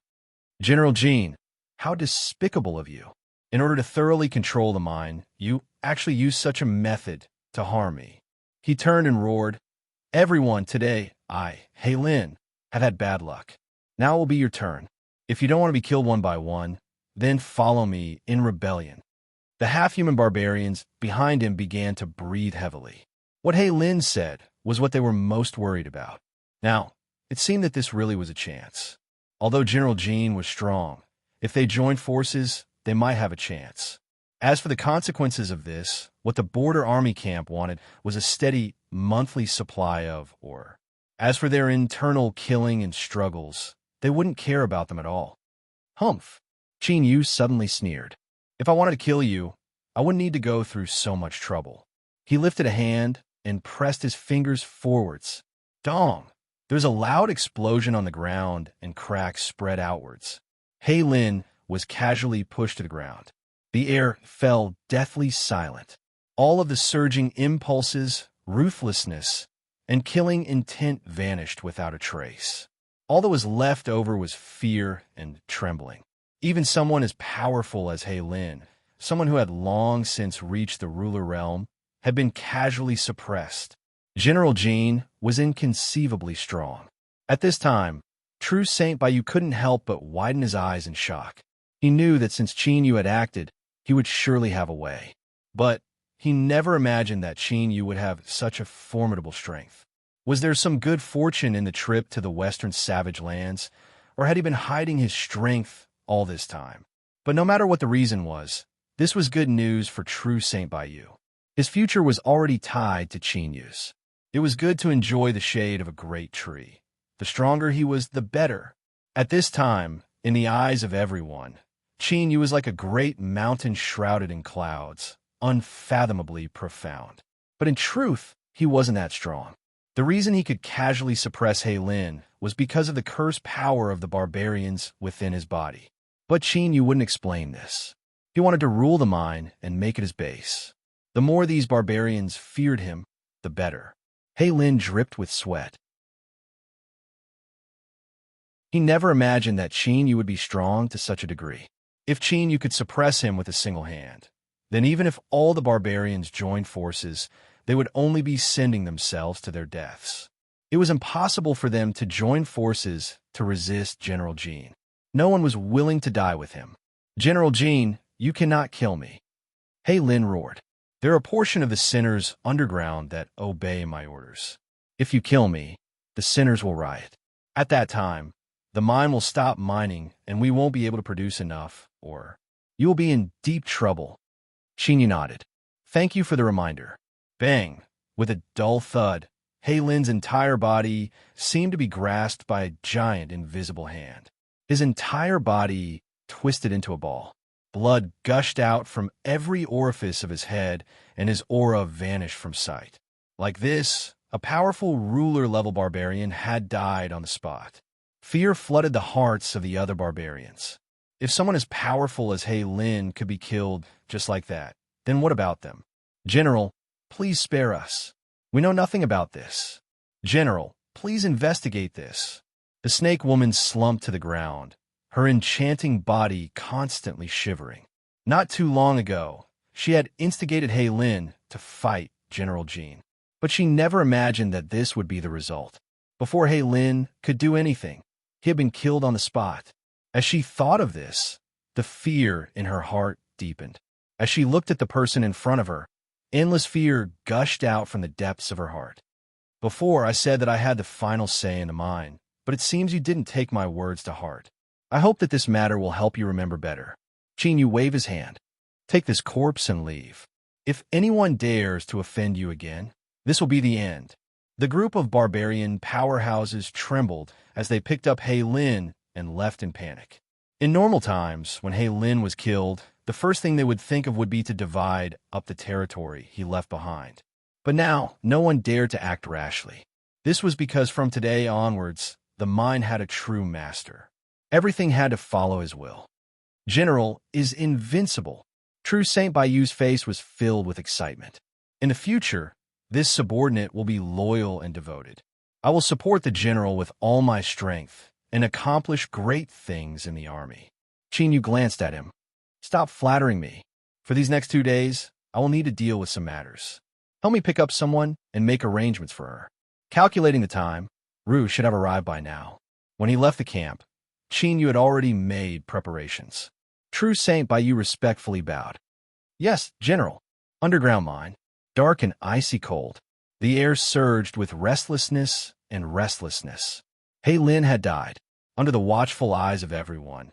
He had been killed on the spot by the newly arrived General Jin.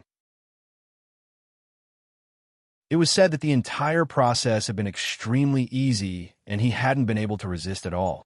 The little head mister screamed, "This is a provocation to us."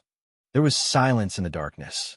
By killing He Lin, the General Jin had used such an unyielding attitude to reject their conditions. There was no way this matter would end peacefully. Of course, what was more important was that this General Jin was far stronger than they had imagined. Everyone, what has already happened. How should we respond? The big head slowly spoke, his face calm. Humph! The mountain-like shadow coldly sneered. General Jin is truly awe-inspiring. He killed He Lin and at the same time tore off our faces and trampled all over us. You and I must respond to this matter.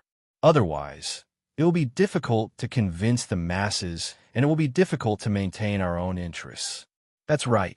General Jin is indeed strong, but I fear he doesn't know that the foundation of this mine is in our hands. The little head Mr. Ning Xiao revealed a mouthful of sharp teeth. Then, let us join forces and teach him a ruthless lesson. The sinners underground went on strike. There were guards stationed in the mine, but more importantly, there were people who had to go deep underground. They had to dig out the ores needed to forge weapons from the dark and dirty mines, and then transport them to the surface. Before, it was said that the guards stationed in the mine were a plague that everyone avoided in the border army camps.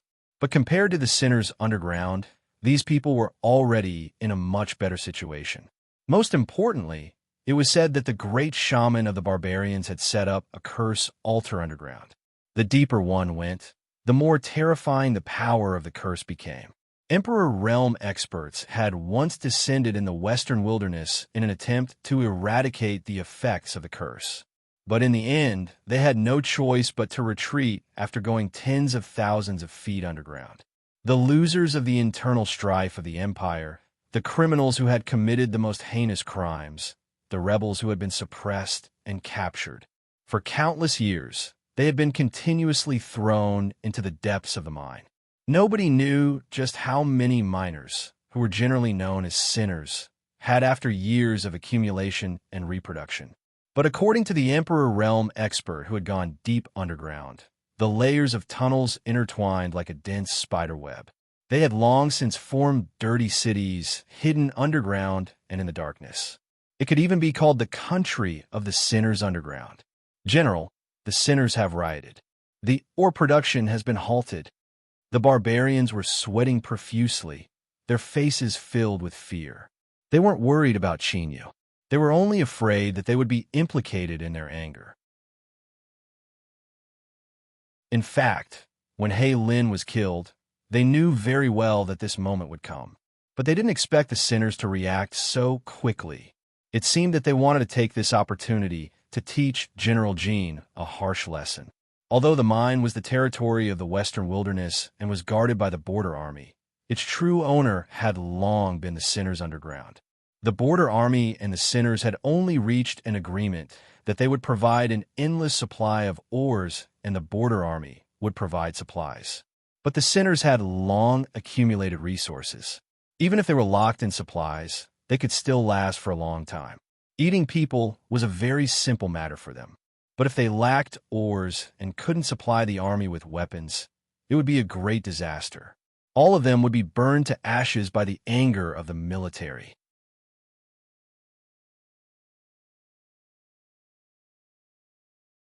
Chapter 1525. I understand. Chinyu laid down his teacup, his expression calm. Looking at General Wu Jin's current appearance, the barbarians thought that he didn't know the horrifying consequences of the sinners going on strike. They began to sweat profusely. General, things have gotten out of hand. The sinners have already put forth their conditions. We must satisfy them 3 times as much as before we can resume mining. The barbarian wiped away his cold sweat. We do have some reserves in our hands for emergencies. But compared to the mine's output, this is nothing more than a drop in the bucket.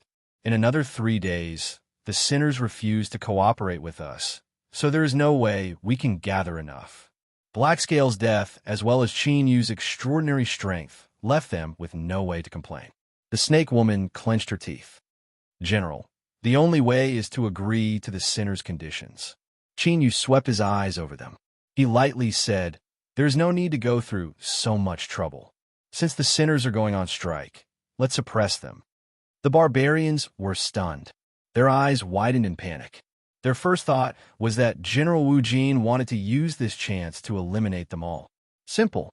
As long as he ordered them to bring people into the mine to suppress the sinners, they would never be able to return.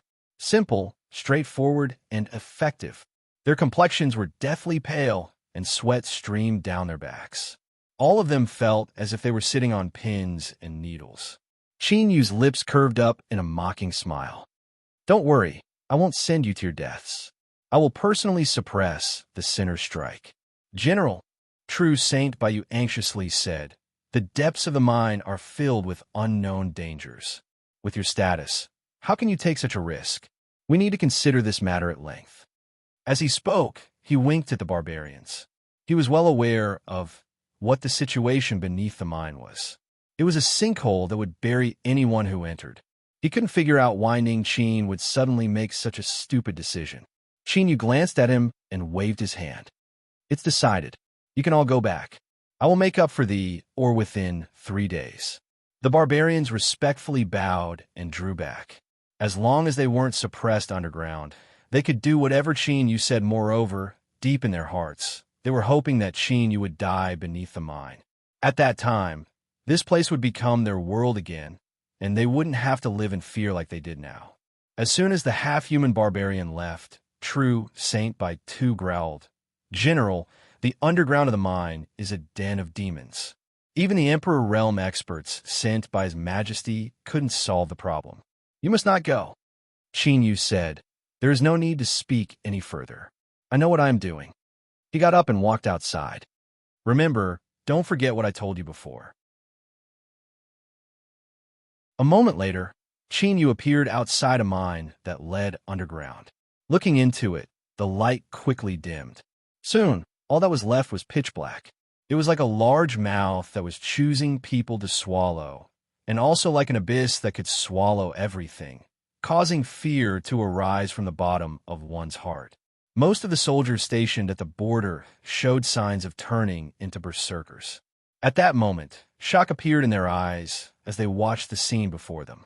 The Jinwu general, who held great power, actually wanted to enter the mine alone to suppress the sinner's strike. He was simply courting death. The snake woman licked the corner of her lips and said respectfully, "General, according to our investigations, this mine leads deep underground, but we are unable to determine where it leads to." She paused. "This subordinate must remind you that the mine is like a maze, and there is a powerful barbarian curse. You must consider this carefully." Yu glanced at her. "Although that's what you say, in your heart, you must be very anxious to see me walk in. Isn't that right?" The snake woman's expression changed greatly. She immediately fell to the ground. "General, this subordinate wouldn't dare." Yu sneered and didn't look at her again. He strode into the mine. "Tell them that I will return in 3 days." The footsteps went far away and soon disappeared. The snake woman looked up at the quiet mine. Even though she had seen Yu step inside with her own eyes, she still felt a strong sense of disbelief in her heart at this moment. General Jean, did he just take the initiative to enter the underground of the mine? The snake woman took a deep breath and steadied her mind. A cold light flashed in the depths of her eyes. If an Emperor realm existence couldn't solve this problem, then so what if the Jinwu general was strong? He was digging his own grave by entering the mine. When the sinners spread the news that the Jinwu general had been killed in 3 days, her arrangements over the years would be put to good use. Hei Lin was dead, and the Jinwu general was dead. She would become the master of the mine. The border army team that had escorted Ruru had stopped in the distance. No one wanted to taste the barbarian curse. "Miss Ru, this is as far as we can go," a commandant said in a low voice, a trace of pity in his eyes. In his opinion, Ruru was too kind. She was clearly being taken by the Jinwu general, but she was still willing to follow him. But he had no right or position to persuade her otherwise. The carriage was pushed open from the inside, and little Meaty stepped out.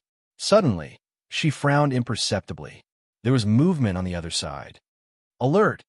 The commandant roared. News of the barbarian cavalry killing the Jinwu general had reached the camp. But soon, they were sure that it was a false alarm. The person who had come was a guard of the mine.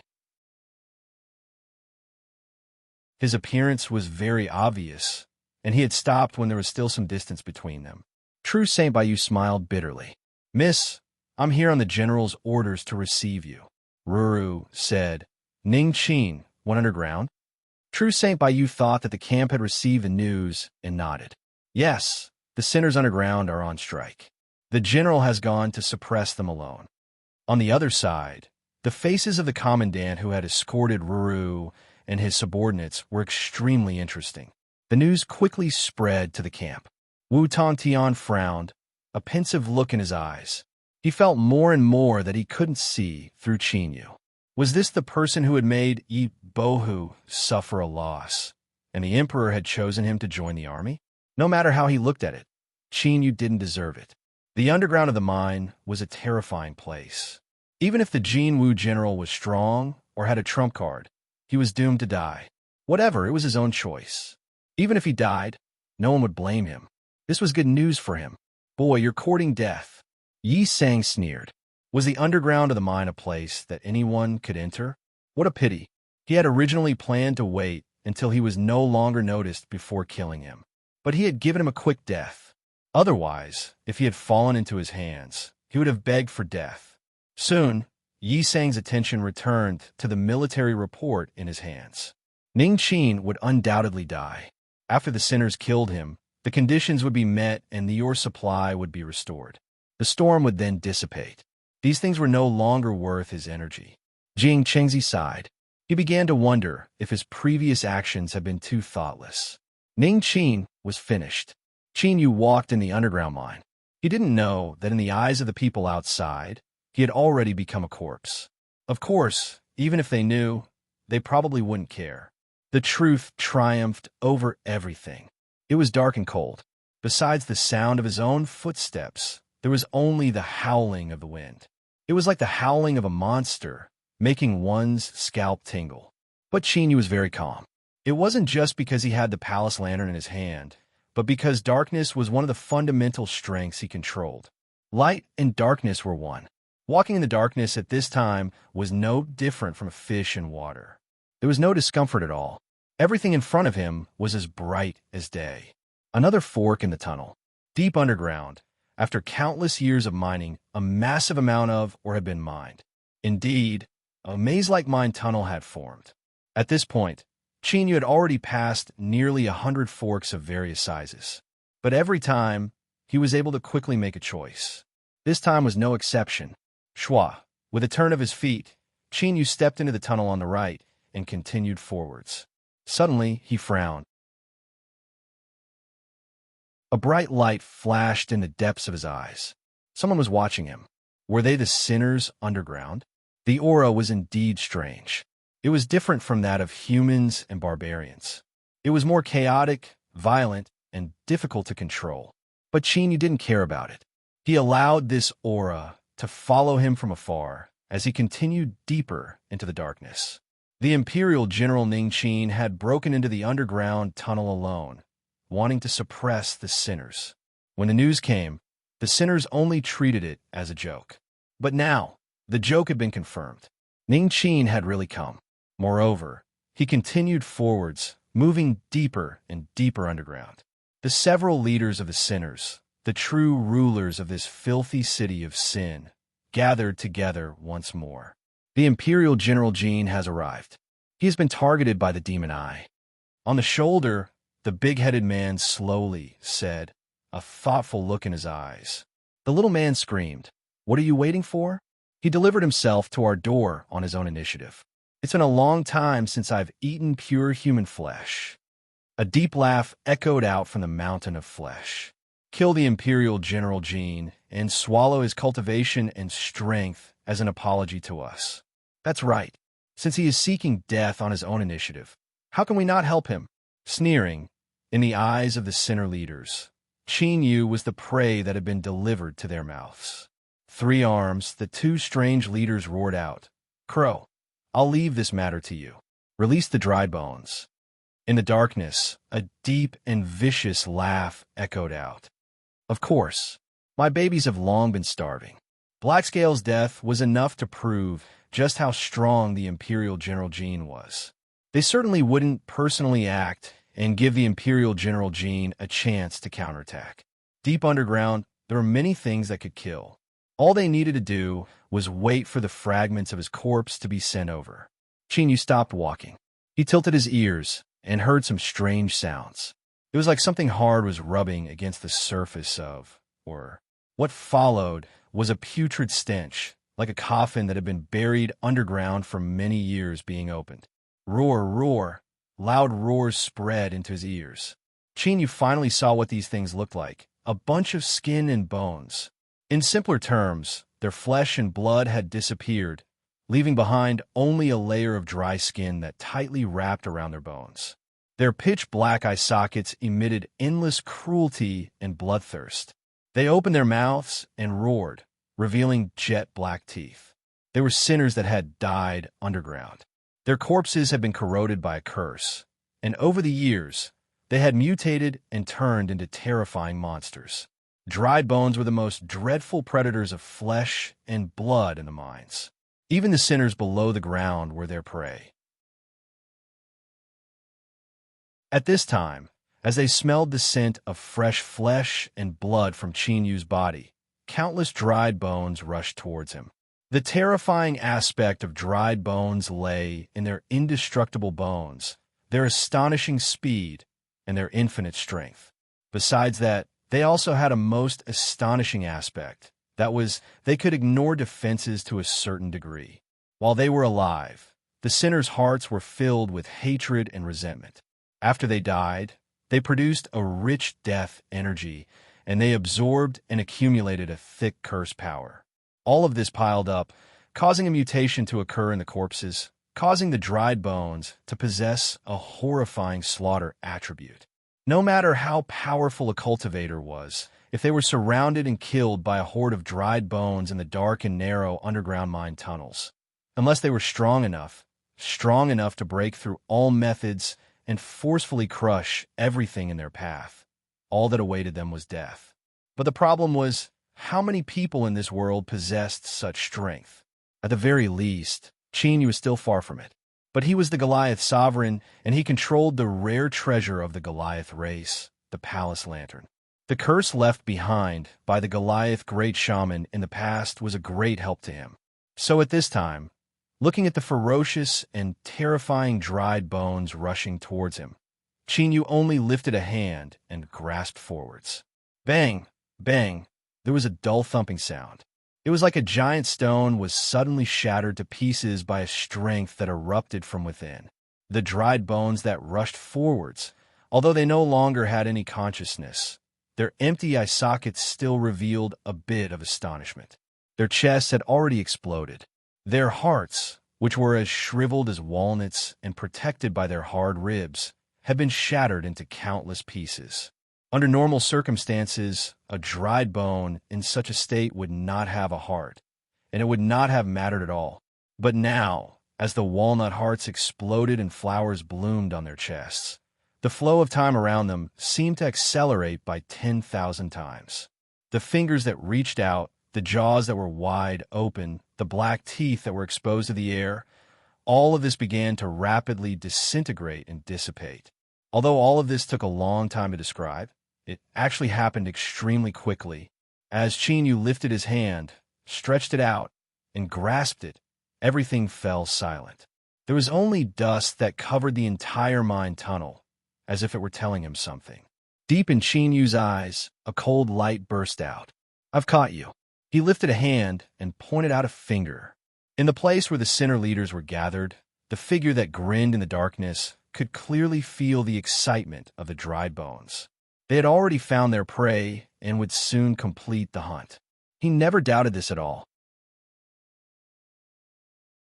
The dried bones were his most powerful method, and also the foundation that allowed him to obtain his current status. The bright red tongue was dazzling beneath the dim green light.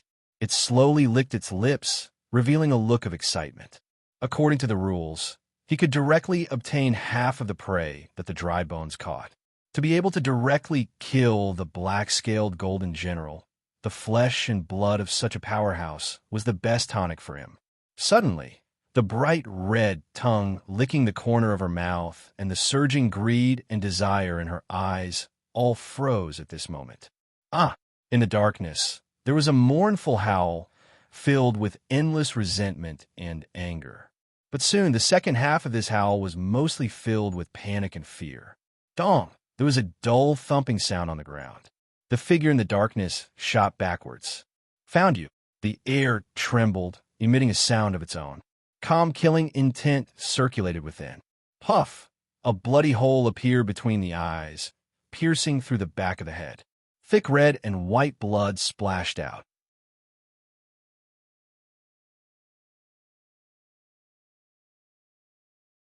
Chapter 1526.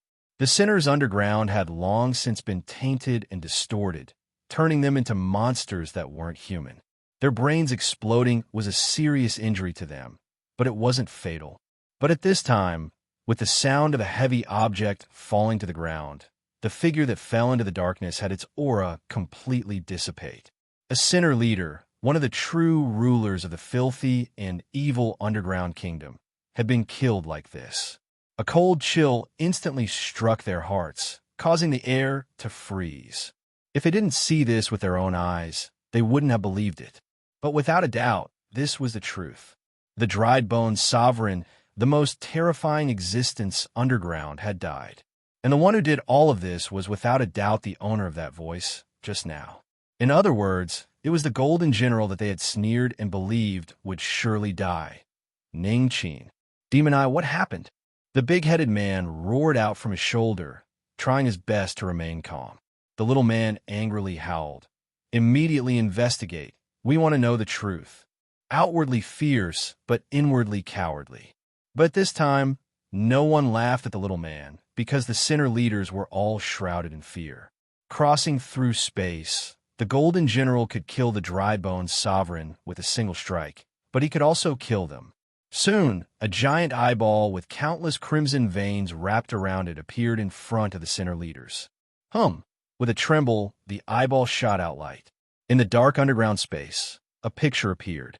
They couldn't hear anything, but this didn't stop the sinner leaders from soaking their clothes in a cold sweat. The picture was extremely clear. This was the special ability of the Demon Eye. They could clearly see Qin Yu's appearance. They saw him raise his hand, clench his fingers, and kill the overwhelming dried bone sovereign. Then, he sneered and said something. Then, he lifted a hand and pointed a finger. Found you. This was probably the sound that came from the air shaking just now. Then, there was no need to mention what happened to the dried bone sovereign. What left the other sinner leaders feeling even more fearful was the Golden General's eyes when he killed. He looked straight ahead. He killed the dry bone sovereign, but it also seemed as if he was covering them all. In the silence, the little man screamed, "We have no choice, or do you think that the Golden General will let us go? Surrender." In truth, this thought had already swelled up in their minds. For the leaders of the sinners, the change in the person in charge didn't affect them much. As long as the mind wanted to operate normally and produce ores continuously, their existence was needed. As for lowering his head and embarrassing himself, he didn't even consider it. He wasn't even human anymore, so why would he care about his face? However, Mr. Littlehead's words ruthlessly shattered the fantasies in their hearts. The dry bone sovereign king was directly killed, straightforward and efficient. There was no room for negotiation, nor was there any chance for him to show his subservience. In truth, this was already an indication of Qin Yu's attitude. The huge mountain of flesh suddenly trembled. Layers of flesh surged up, and pairs of hidden eyes opened. Qin will want to kill us. Of course, we can't just wait to die. Countless eyes flashed with a cold light. Not to mention that Emperor Realm cultivators had no choice but to retreat when they descended into the underground. I don't think the Golden General is stronger than an Emperor Realm cultivator. Big Head's eyes flashed. You mean to say that General Jin Wu killed the Bone Sovereign with the help of an external object? That's right. Rosen sneered. This is the only and most reasonable explanation. In the darkness, there was silence. The fear and terror in the eyes of the leaders of the sinners slowly dissipated. If that was the case, then General Jin Wu was still terrifying, but not to the extent of making them despair. Borrowing external force seemed terrifying, but there was a limit to it. We need to test it, another sinner leader said in the darkness. Mr. Littlehead screamed. Then, what are we waiting for? Let's begin. Qin Yu was once again surrounded in the depths of the mine. This time, a strange worm appeared. It was the polar opposite of the dried bones. The former was all skin and bones, while this worm was extremely swollen. It was like a ball of boneless fat that could twist at any angle. And their only method of attack was to get close to their prey and self-destruct with a bang. The suicidal attack seemed extremely stupid, but when they saw the crimson liquid that sprayed out sizzled and sizzled as it fell into the mine, white smoke billowed out, and the terrifying corrosive marks it left behind, they couldn't bring themselves to laugh. In the beginning, the sinners underground used these insects to mine ores. The liquid in their bodies had a terrifying corrosive ability, causing the production of the mine to increase by leaps and bounds. Later, it was used in wars. Before the territory of the sinner leaders was clearly divided, it was the nightmare of countless sinners. It was unknown how many corpses were corroded by the crimson liquid. Chinyu frowned. With a snap of his fingers, all the worms that rushed over exploded. The crimson liquid instantly submerged them. White fog rose up, corroding a large hole in the underground mine. 3 times. The trouble Chinyu encountered was the sinners underground. This was the first time he saw the sinners with his own eyes since he entered. They were fierce and terrifying. Compared to the border guards who showed signs of barbarism on the surface, they didn't have the appearance of a human anymore. It was as if a monster had been born from the darkness in the underground. Their crimson eyes were filled with cruelty and killing intent, and there was nothing else. They didn't know fear, and they didn't fear the aura that Chinyu emitted. Roaring and howling, the sinners rushed over. They tried to use their corpses to submerge Chinyu and suppress him, but in the end they failed. Bang! With a dull sound, the corpse of the last sinner exploded in front of Chinyu.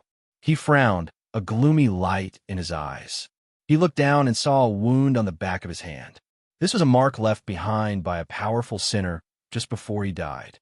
Around the wound, the flesh and blood had turned jet black. Black lines that looked like spider webs were spreading outwards.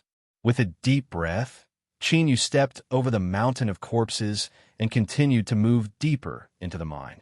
Then, the 4th time, the 5th time, the gathered sinner leaders all paled.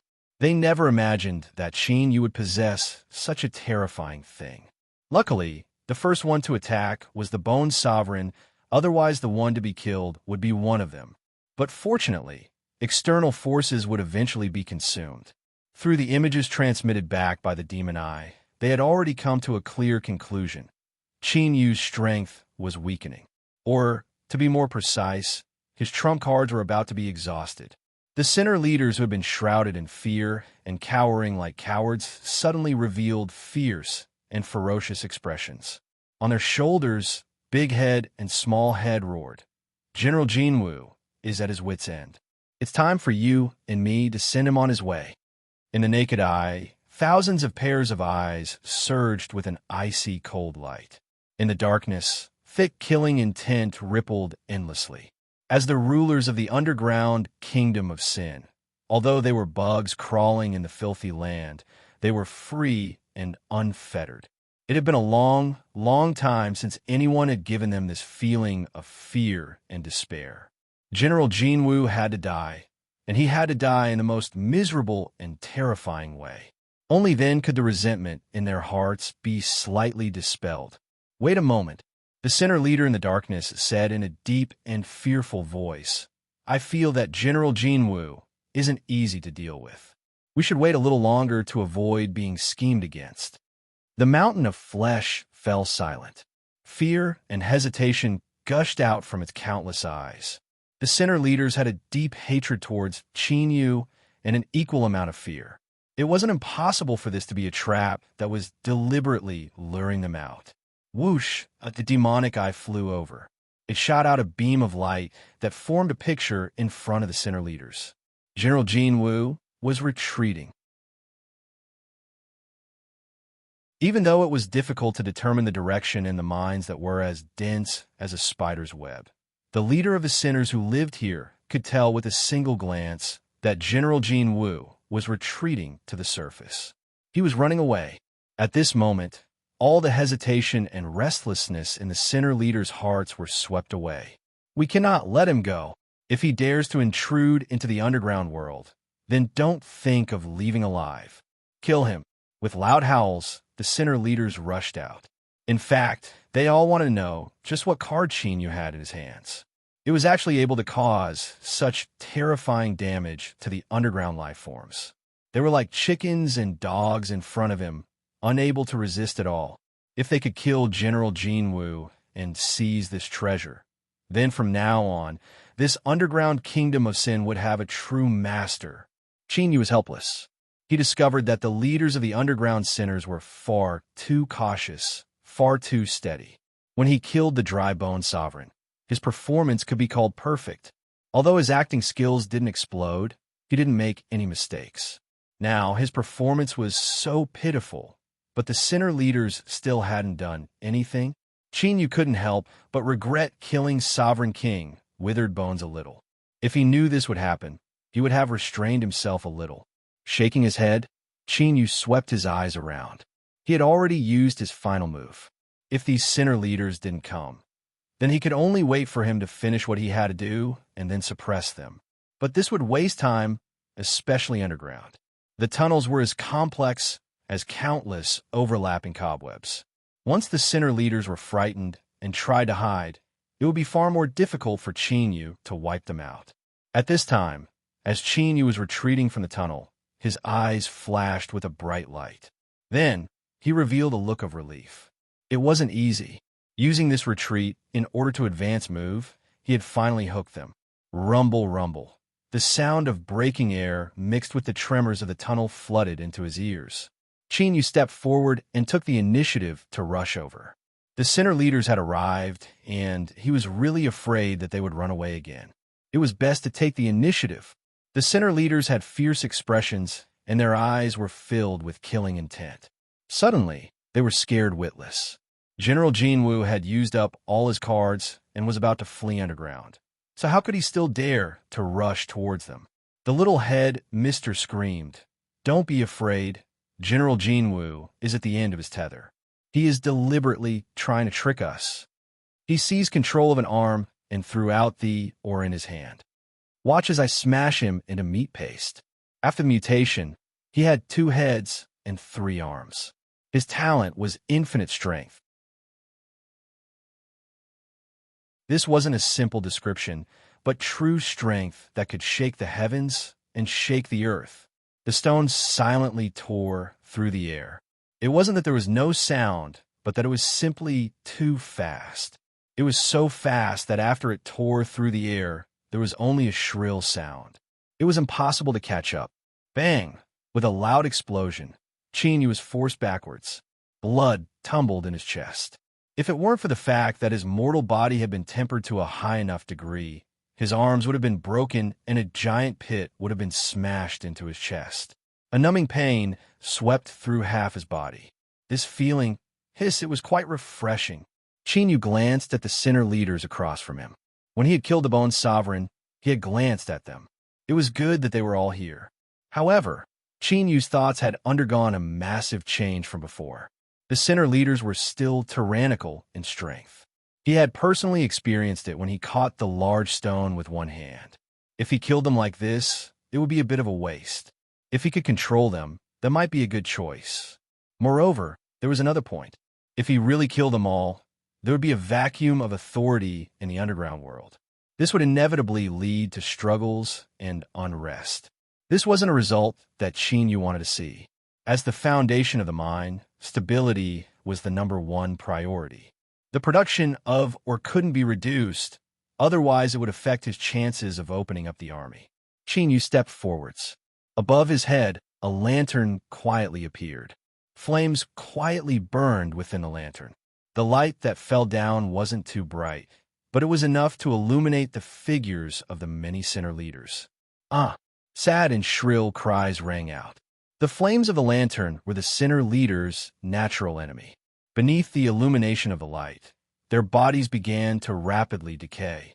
Moreover, the most horrifying point was that the sinner leaders discovered that they had lost control of the strength within their bodies. Their entire bodies had turned into wooden stakes and crushed stones. They were imprisoned where they were unable to move in the least. Suddenly, the flames within the lantern gently flickered.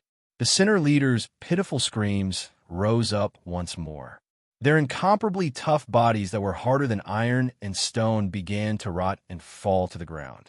Black skeletons that had been corroded by the power of the curse were revealed. A thick aura of death and destruction completely covered them. The sinner leaders finally realized what cards General Jin held in his hands. It was just that the price of discovering the truth was far too great. So, this really was a trap. Mr. Bighead screamed out, "Ah, it hurts so much. It hurts so much. General Jean, I am willing to submit to you. Don't kill me." Mr. Bighead and the other sinner leaders wished they could tear him to shreds. Bastard, you were the one who said you wouldn't let them go, and now the first one to beg for mercy is also you. General Jean had finally managed to scheme against them. How could he let go of this chance to catch them all in one fell swoop? Begging for mercy was nothing but a dream. Fine. A calm voice entered the sinner leader's ears. The pain and injuries brought about by the lantern's light lessened by a great deal. Qin Yu's lips curved up in a smile. Light swirled in his eyes. Give up resisting and let me leave a mark in your souls. Then you can continue to live. In the face of life and death, this was a question with no other choices. The sinner leaders who had been rescued from the brink of death tightly grasped onto the straw of hope that Qin Yu had handed them. We sinners greet General Jean. The two-headed and three-armed sinner leaders all knelt to the ground. Their posture was humble and respectful. The mountain of flesh wanted to cry. No matter what he did, his current form was basically the same. He could only desperately flatten himself. "General, I have no legs." Qin Yu's lips twitched. He waved his hand. "Get up." He didn't expect that the sinister-looking sinner leader in front of him would have such an outstanding talent for making jokes. "I have been ordered to guard the mine. In the future, I will hand over the production of ores to you. Remember, I don't like trouble. You must work hard." The sinner leaders let out a long sigh of relief. "Yes, General." Although they had lost their freedom and their lives were in the hands of General Jean, at least they were still alive and could retain their rights underground.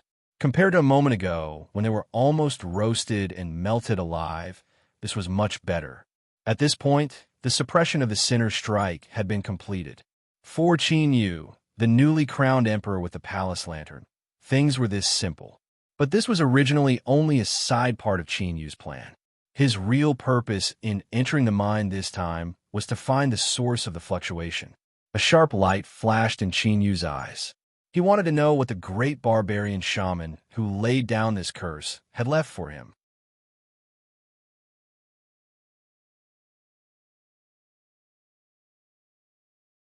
Chapter 15:27.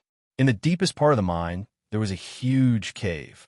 It was different from the surrounding areas that were intertwined with man-made tunnels. From the traces here, it seemed to be formed naturally. Faint traces of black fog constantly seeped out from the cave entrance, disappearing into the air. As the sinner leaders saw this from afar, their complexions paled and their eyes filled with fear. "Gulp!" The little man gulped. He said with a trembling voice, "General, you want to enter the Ghost Fog Grotto?" Qin Yu nodded. "All of you wait here." As his words fell, he stepped forwards. "You cannot." A sinner leader cried out in panic. "General, the Ghost Fog Grotto is incomparably terrifying. For countless years, no one has ever returned after entering." The big head said, "That is indeed the case. The Ghost Fog Grotto is incomparably terrifying. I asked General to reconsider." The sinner leaders certainly weren't. Because they were subdued by Qin Yu, they were worried about his safety. This was because Qin Yu's mark had been left in their souls, and they were bound together with him, sharing weal and woe. In simpler terms, if Qin Yu died in the Ghost Fog Grotto, they would also be buried with him. Qin Yu's lips curved up in a cold sneer. He didn't turn his head. "I have already made up my mind.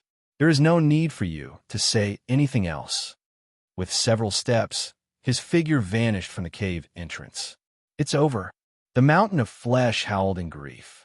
From within its layers of fat, pairs of eyes opened and tears of pain flowed down. They originally thought that it would be difficult for them to survive, but who would have thought that General Jean would be such a brute? Ghost Fog Grotto. This was the Ghost Fog Grotto, the most terrifying place beneath the mine. Once one entered, no one would be able to come out alive. The little man screamed, "I don't think so." He swept his eyes over the crowd. General Jin's will is extraordinary. Since he dares to rush in, he must have confidence he can escape unscathed. Although his previous actions had left them feeling disdainful, the sinner leaders still felt a little more at ease upon hearing these words. The big head slowly said, "Now, you and I can only wait." Besides this, there was nothing else they could do. It would be best if General Jean came out alive. But if he died, all of them would be buried with him. As he stepped into the grotto, fog filled the air. The name Ghost Fog Grotto was quite appropriate. And the reason Xinyu appeared here was because he had sensed an aura fluctuation. The source was here. Traces of ruthlessness gushed out from the bottom of his heart. Like tenacious vines, they gradually filled his heart and occupied his entire mind. The most terrifying thing was that the entire process was extremely abrupt. Within the fog, he could clearly feel the ruthlessness in his heart, and he could also feel it slowly increasing. His mind was restless, but he could suppress it and overcome it. Everything was still within his control. But suddenly, as if he had crossed a certain boundary, the ruthlessness that filled his heart erupted like a volcano, sweeping out in all directions. His mind fell, and his vision turned blood red. His ability to think disappeared, and all that was left was the desire to destroy. The palace lantern suddenly appeared and hung above Qinyu's head. The flames within gently danced, and the blood-red color in his eyes rapidly faded away. Qinyu regained his consciousness. He took a deep breath and slowly exhaled. He finally understood why this place was called Ghost Mist and why the leaders of the sinners outside were extremely terrified of this place.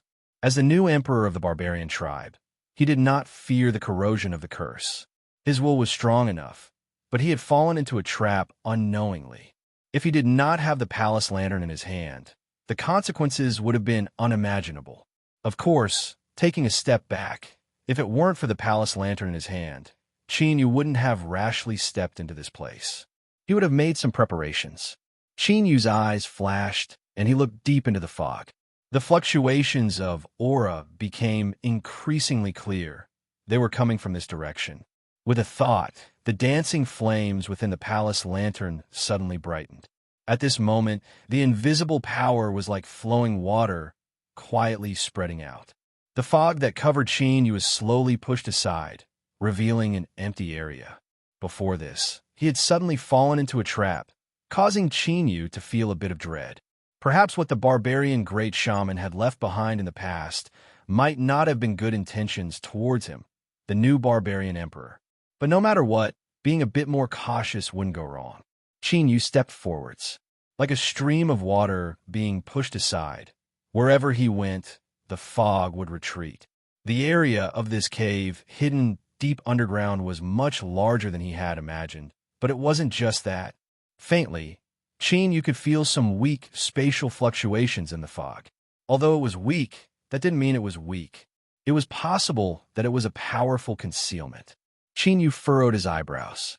This was because he discovered that the ruthlessness that had been completely crushed and expelled, ruthlessness appeared in his heart once more. As he approached, the strength hidden in the fog outside seemed to become increasingly strong. Humph! With a cold snort, the palace lantern above Qinyu's head brightened once more. In his ears, he could faintly hear a short and painful scream. A cooling sensation spread out from Xiao Chen's forehead, looking like a drop of dew. Qinyu narrowed his eyes and looked at the fog in front of him. It was much thicker and slowly flowing, like the slowly wriggling tentacles of some large mollusk. A cold light flashed in his eyes. It seemed that his worries and cautiousness weren't unnecessary. In the past, although that barbarian great shaman was a barbarian, he didn't have any good intentions towards the new emperor. He looked up at the palace lantern above his head. After a moment of hesitation, he continued forwards. Although this lantern was only an imitation of the little blue lamp, since it was the most precious inherited treasure of the barbarians, it shouldn't disappoint him. Moreover, besides this, Qinyu had other choices. Her Excellency ruler, cough cough, it was too late to hide. Before he figured out how to explain to her about the Emperor tomb, Qinyu didn't plan on disturbing her. The mysterious existence hidden in space-time could be considered a grasshopper on the same rope as Qinyu. Everyone had a close relationship. If there was trouble, he could look for him. Towards this mysterious existence, Chinyu didn't have a complete and clear understanding. But there was one thing without a doubt. He was strong, and not just ordinarily strong. For instance, when the human cultivators tracked him down, he was actually able to temporarily isolate him. Although, according to him, he had paid a tremendous price. But no matter how Chinyu looked at him, he was still alive and kicking without any signs of strain. In short, Chinyu had full confidence in this mysterious existence. As long as he took action, whatever Ghost Fog Grotto, it wouldn't be difficult at all. With this thought in mind, Chinyu continued forwards. Perhaps it was because he could feel his firm thoughts. Then, after taking a few steps, the extremely dense fog in front of him suddenly disappeared. That's right, like this, they completely vanished. You could clearly see the appearance of the Ghost Fog Grotto. It wasn't too large. To be more precise, it was much smaller than he expected. It was around 1,000 feet in size. A stone pillar shaped like a water droplet hung down from the ceiling of the grotto. There were black chains wrapped around its surface, or it could be said that they extended out from the inside of this stone pillar. Scattered throughout the grotto, there was a dried-up corpse at the end. Their mouths were wide open, their expressions fierce and fierce. The chains had pierced through their mouths and drilled into their bodies. Although their flesh and blood were withered, one could still see the cruel and crazed expressions on the faces of these dried-up corpses. There was no pain, no fear. It was like they were the murderers and not some pitiful worm that had been killed by the chains. Chinyu frowned for a moment before composing himself.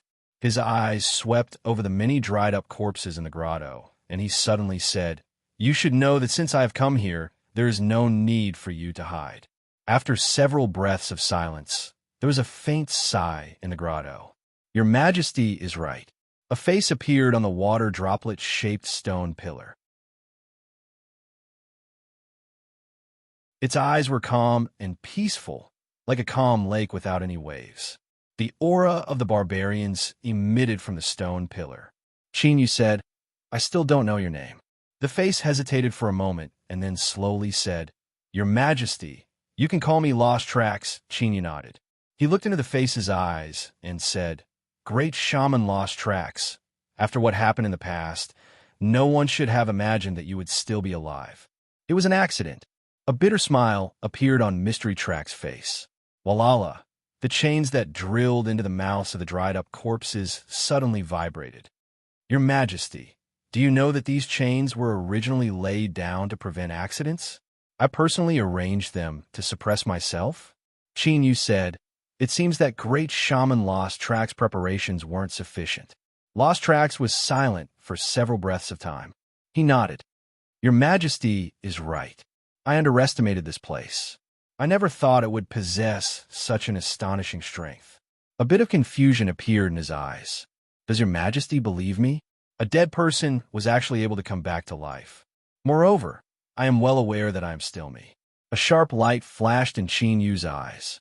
"You came back from the dead, so you don't want to die again." "Yes." Lost Track sighed. "Without personally experiencing it, no one can imagine what death is like. It is lonely, dark, and cold. After it descends, it deprives all senses and crushes all life. The world turns gray and silent, no longer related to me. That is an extremely terrifying taste." On the stone pillar, Lost Tracks looked up at Chinyu. There was a bit of fear and guilt in his eyes, but there was also a bit of heat surging deep within. Chinyu lightly said, "Although I have never truly experienced death, I can understand what you are saying." "Thank you, Your Majesty," Lost Tracks respectfully said. A sharp light exploded in Chinyu's eyes. "So, you can make your move now." The teardrop-shaped stone pillar gently trembled. A mass of light flew out from within. "Your Majesty, if I can live on, I will do my best to help my people restore their past glory. On the other hand, if I die once more, this mass of light will contain everything you wish to know." Chinyu nodded. "Good." Bang, bang. Within the stone cave, dried-up corpses exploded into pieces. Countless chains howled towards him at an astonishing speed. They were like thick spider webs that wrapped around Chinyu. In the blink of an eye, the chains wove together, turning into a giant ball, as if it were a constantly wriggling digestive organ. Outside the ghost fog cave, faint traces of fog continued to drift outwards. The two-headed, three-armed, and other sinner leaders silently waited outside, their expressions heavy. Thinking about it, no matter who it was, their life and death were tied to the shoulders of others. Moreover, the shadow of death could descend upon them at any moment. None of them would feel relaxed. 2 hours had already passed. The good news was that they were still alive. The bad news was that no one knew how long this mental torture would last. Suddenly, a divine light exploded in the big-headed's eyes. He looked up. The arm that drilled out from his chest lifted up and pointed between his eyebrows. Puff! With a dull sound, the flesh and blood between his eyebrows ruptured and dark red blood flowed out. But there was no pain on his face. There was only confusion, as well as endless excitement and ecstasy. This wasn't an illusion. He had already determined that the mark left in his soul had disappeared. In other words, the connection between him and General Jean had been removed. Happiness came so suddenly and without reason. Even with the big-headed man's composure, he still did something that seemed like a crazy demon. He withdrew his hand and wiped away the blood on his face. He grinned and said, "We are free." Suppressed roars came from the sinners' mouths. They looked towards the entrance of the ghost fog cave, awe in their eyes, as well as a bit of ridicule. Don't believe in so-called loyalty. In this world, the most reasonable thing was always the fist. Although they didn't know what had happened, there was no doubt that General Jean had died. Only like this would the mark left in their souls suddenly disappear. As for why they weren't implicated in General Jin's death, although it was strange, the most important thing was that they were able to survive and obtain freedom. Everything else wasn't important. Thank General Jean. Thank him for being an arrogant brute. Thank him for his impulsive and arrogant actions.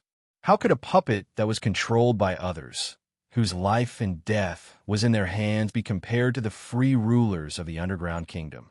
Rosen hesitated for a moment and said in a deep voice, "Should we investigate?" He was really worried, and in his heart, he couldn't believe it. The powerful General Jean had died just like that. As soon as he finished speaking, he knew that he had said something stupid. As expected, the gazes of the people around him were filled with concern for the brainless adults. This was the ghost fog cave. Was General Jean strong? He was a fierce character that could easily suppress all of them and control everything. It was because he wanted to go in that he died inside that they regained their freedom. Investigate? How could they investigate? Whoever went would die. Umph! Rosen coldly snorted. Pairs of eyes opened and fiercely stared at them. It was as if he was angry out of humiliation. Mr. Bighead smiled and said, "All right, today is a joyous day for you and me to regain our freedom." He cupped his hands and said, "Everyone, General Jean is dead. You and I still have things to do." Mr. Smallhead's laughter was sharp and ear-piercing. He controlled his arm and pointed above his head. "Don't forget, there are people outside waiting for our news. 1,500 women. No, I want 3,000, not one less. In addition, I want 10 times the amount of flesh and blood to compensate for our loss." In the darkness, a deep laughter sounded. "Mr. Smallhead, you are absolutely right." The sinner leaders took one last look at the entrance of the ghost fog cave, which was as quiet as before. They laughed and turned to leave. General Jean was dead. This result couldn't be more wonderful.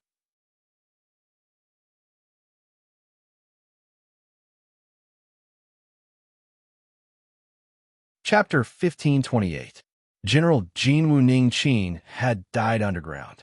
Deep in her heart, she had been eagerly waiting for this news. But when it truly came out from underground and turned into words on the jade slip, the snake woman still felt as if she was in a dream. Her many years of preparation was about to become a reality today. The strongest of the half-human barbarians, He Lin, had been killed by General Jinwu. And now, General Jinwu had also died underground. There were no more obstacles in front of her. The mine would become her mine. "Come!" Snake Woman shouted in a low voice and strode outside. Since she could make preparations in the underground centers, the other half-barbarian opponents might have made the same arrangements. If she wanted to act, the faster the better. One day later, besides the dead He Lin, the other 6 half-human barbarians guarding the mine all submitted to the Snake Woman. The jade slip that recorded the news of General Jinwu's death underground was sent out of the mine and sent to the border army camp at the fastest possible speed. Looking in the direction of the messenger, the enchanting Snake Woman's face flushed red. Her heart was filled with excitement. Now, she only needed to obtain the approval of the camp, and she could become the new ruler of the mine. But before that, there were still some small problems that needed to be dealt with. For example, the people that General Jinwu had brought, as well as the little girl that had chased after them. A cold light flashed in the Snake Woman's eyes. Women, especially beautiful women, were hidden dangers that could not be ignored no matter where they were. The Snake Woman knew how she had risen step by step to where she was today. So, she would not give her other self any chance. Commander's tent. All the generals had gathered. The accounts were being discussed. Suddenly, the commander's tent was opened from the outside. A young general hurried in with a dignified expression. Wu Tongtian frowned. The war had stabilized, and the barbarians showed signs of retreating after a wave of frenzied attacks. Just what had happened? He actually wanted to interrupt the ongoing accounting discussion. Zhao Chong recognized that the one who had broken into the commander's tent was a highly regarded officer under Wu Tongtian. He smiled and returned to his seat, not showing the slightest bit of dissatisfaction. "What is it?" Wu Tongtian asked. The young general respectfully bowed. "Greetings to the commander, greetings to the generals." He took out a jade slip and held it above his head with both hands. "An urgent report from the mine." Yi Sang-do's eyes flickered, and he revealed a cold smile. He thought to himself, here it comes. Ever since he received the news that Ning Qin had barged into the mine alone, he knew that this day would come. That boy had probably become food for the sinners in the subterranean world. Wu Tongtian reached out, and the jade slip flew into his hand. He sent his divine sense into it and withdrew it after a few breaths. His brows furrowed, and his expression turned serious. He swept his eyes around the tent. A report came from the mine. General Jin Qin went underground to suppress the sinners, but he unfortunately died on the spot. It was a solid hammer. Zhao Chong lowered his head slightly. Although his face seemed slightly gloomy, he was actually sneering on the inside. The first princess had indeed sent him a message, asking him to give Ning Qin some convenience. But what happened in the imperial capital, for this border army general, wasn't a secret at all. Of course, he knew that the first princess's letter was full of reluctance and compromise. Thus, from the bottom of his heart, Zhao Chong wasn't close to Qin Yu. In fact, he was quite happy to see Qin Yu being pushed aside and suppressed. Now Ning Qin was dead. Disregarding everything else, the first princess could at least remove a hidden danger. Jiang Chengzi was expressionless. But if one looked carefully, they would discover that this old border army general's sitting posture was a bit stiff. General Jin Qin had died. In truth, this was completely different from the outcome he had expected. But saying these things now was meaningless. As General Jin died, true Saint Bayu's fate could be imagined. This time, he feared he had really misjudged. As he thought about the sky-bearing monarch in the imperial capital and the contents of the letter he had just received from the imperial capital, Jiang Chengzi felt a headache coming on. Ning Qin had misled him. Wu Tongtian had a calm expression. He quietly took in everyone's expressions. General Jin died in battle underground. This commander is quite distressed. I will report this to the imperial capital and ask that General Jin be given a posthumous title. As he spoke to her, his eyes flashed.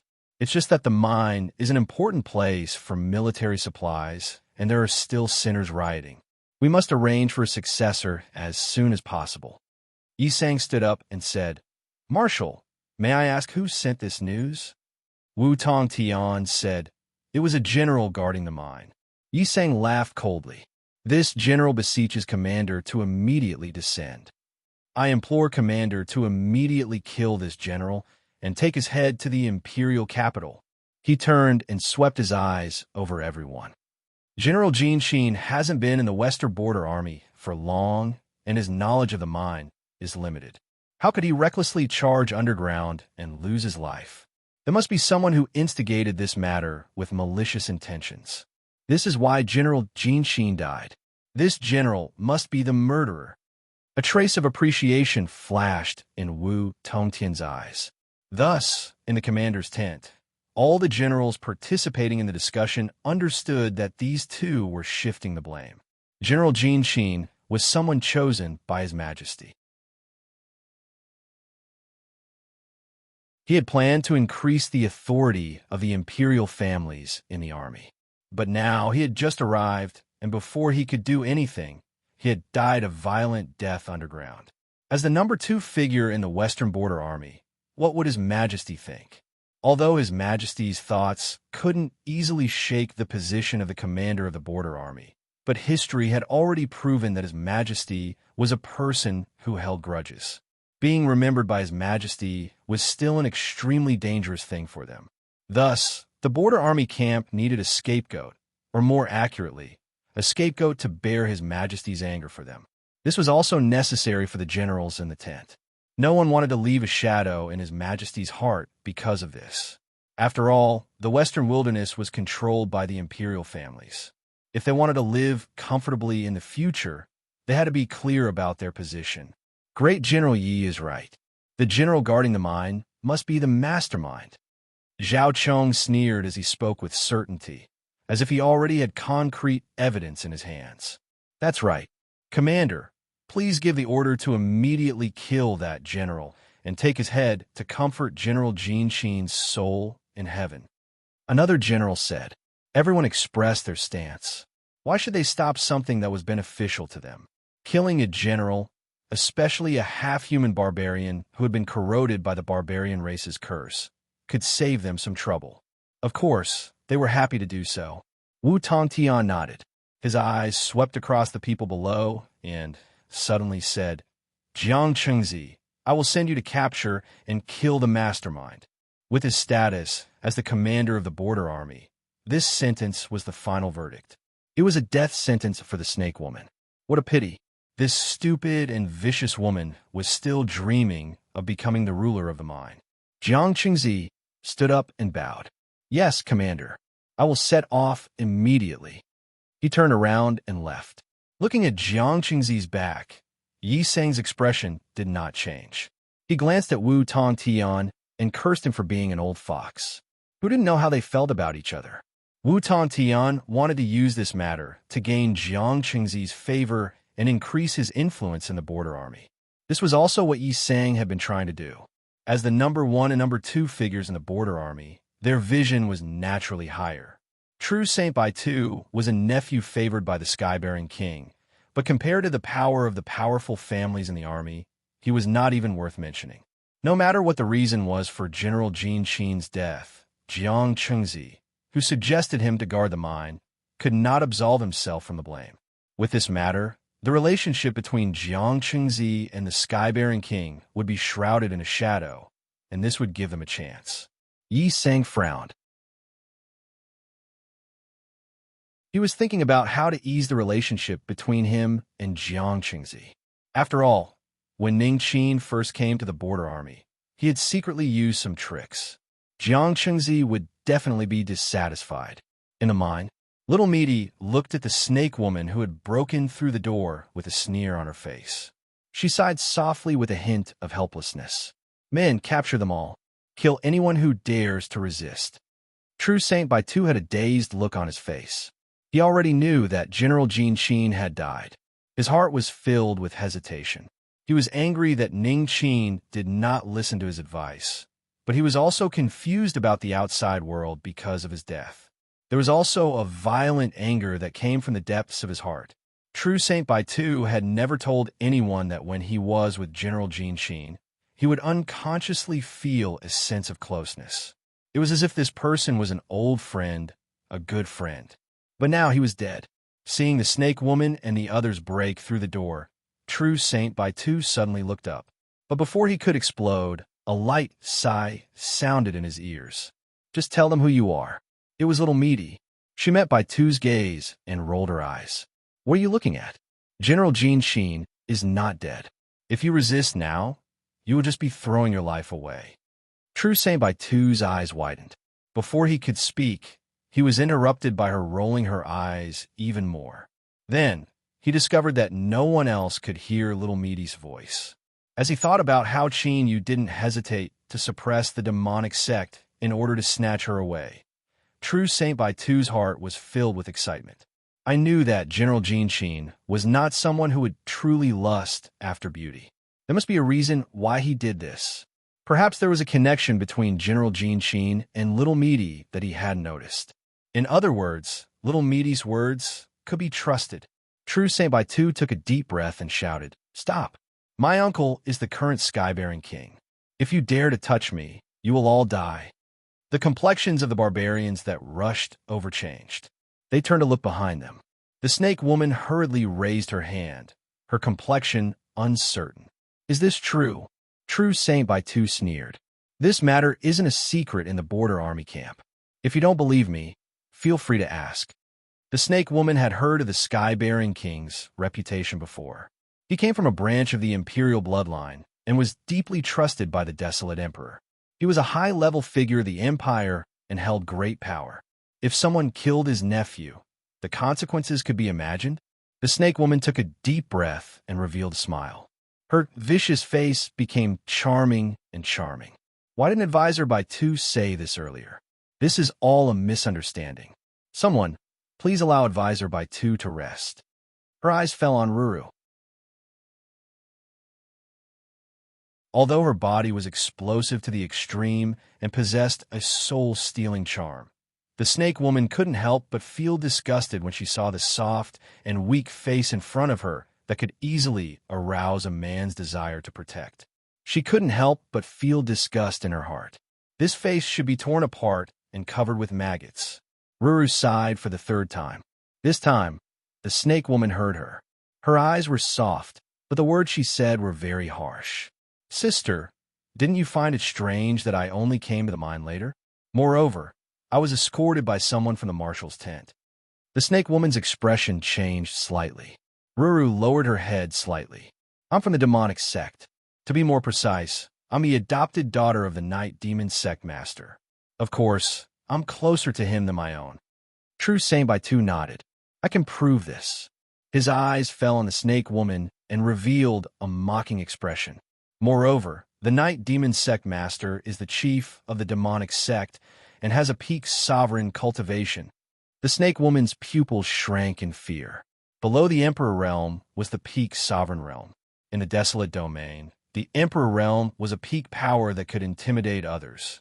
The peak sovereign realm was the strongest existence one could come into contact with in the ordinary world. Just this point alone made the sovereign realm's deterrence not below the sky-bearing kings. Ruru waved her hand. "I know you're not satisfied. Then hurry up and investigate and see if I'm right." The snake woman left in a sorry state. She gritted her teeth the whole way. She had just had a beautiful dream of becoming the ruler of the mine when she turned around and was slapped in the face. Her heart was filled with anger and resentment, but she didn't dare to turn hostile and make a rash decision in a fit of anger. She couldn't afford to offend either the sky-bearing king or the night demon sect master. "Go, contact the border army camp and confirm whether what the two of them said is correct or not." True Saint by Two laughed coldly as he watched the snake woman and the others leave. But before he could say anything, he suddenly shivered. "By Two, I feel that you're the kind of person who can keep secrets and won't say much, right?" Ruru said. Her eyes were soft, and her expression was gentle. She gave off an aura that said she was easy to bully. But at this moment, True Saint by Two felt that the blood in his body was about to freeze when he met her gaze. His face quickly turned pale, and as time passed, there wasn't a trace of blood left on his face. I'm sorry I scared you." Ruru stuck out her tongue, an apologetic expression on her face. "I'm used to it. I will pay more attention in the future. True Saint by 2 felt as if he'd been fished up from the depths of an icy cold lake. He gasped for breath in great gulps. Beads of sweat covered his forehead, and his clothes stuck to his body. He felt terrible to the extreme. As he looked at Ruru, there was a lingering fear in his eyes. You don't ask what you shouldn't ask, and don't say what you shouldn't say. Just these 2 points. Ruru blinked her eyes. Do you understand? True Saint by 2 shivered and quickly nodded. Ruru revealed a satisfied smile. She waved her hand. All right, you can leave. After True Saint by 2 left, she sighed. She reached out and hugged the chicken overlord that was lying at her feet. Her fair, delicate, and soft little hands gently stroked its feathers, her expression extremely leisurely. Little chicken, you also need to be obedient. Otherwise, I'm also very good at charcoal roasted chicken or spicy diced chicken. The chicken overlord shrunk into a ball, trying its best to remain motionless. Its small eyes were filled with endless longing as it looked outwards. Chinyu, hurry and come back. This situation, I can't handle it alone. You're tuning in to the Warrior Lore YouTube channel. Don't forget to subscribe and join us on this journey to catch the most captivating stories.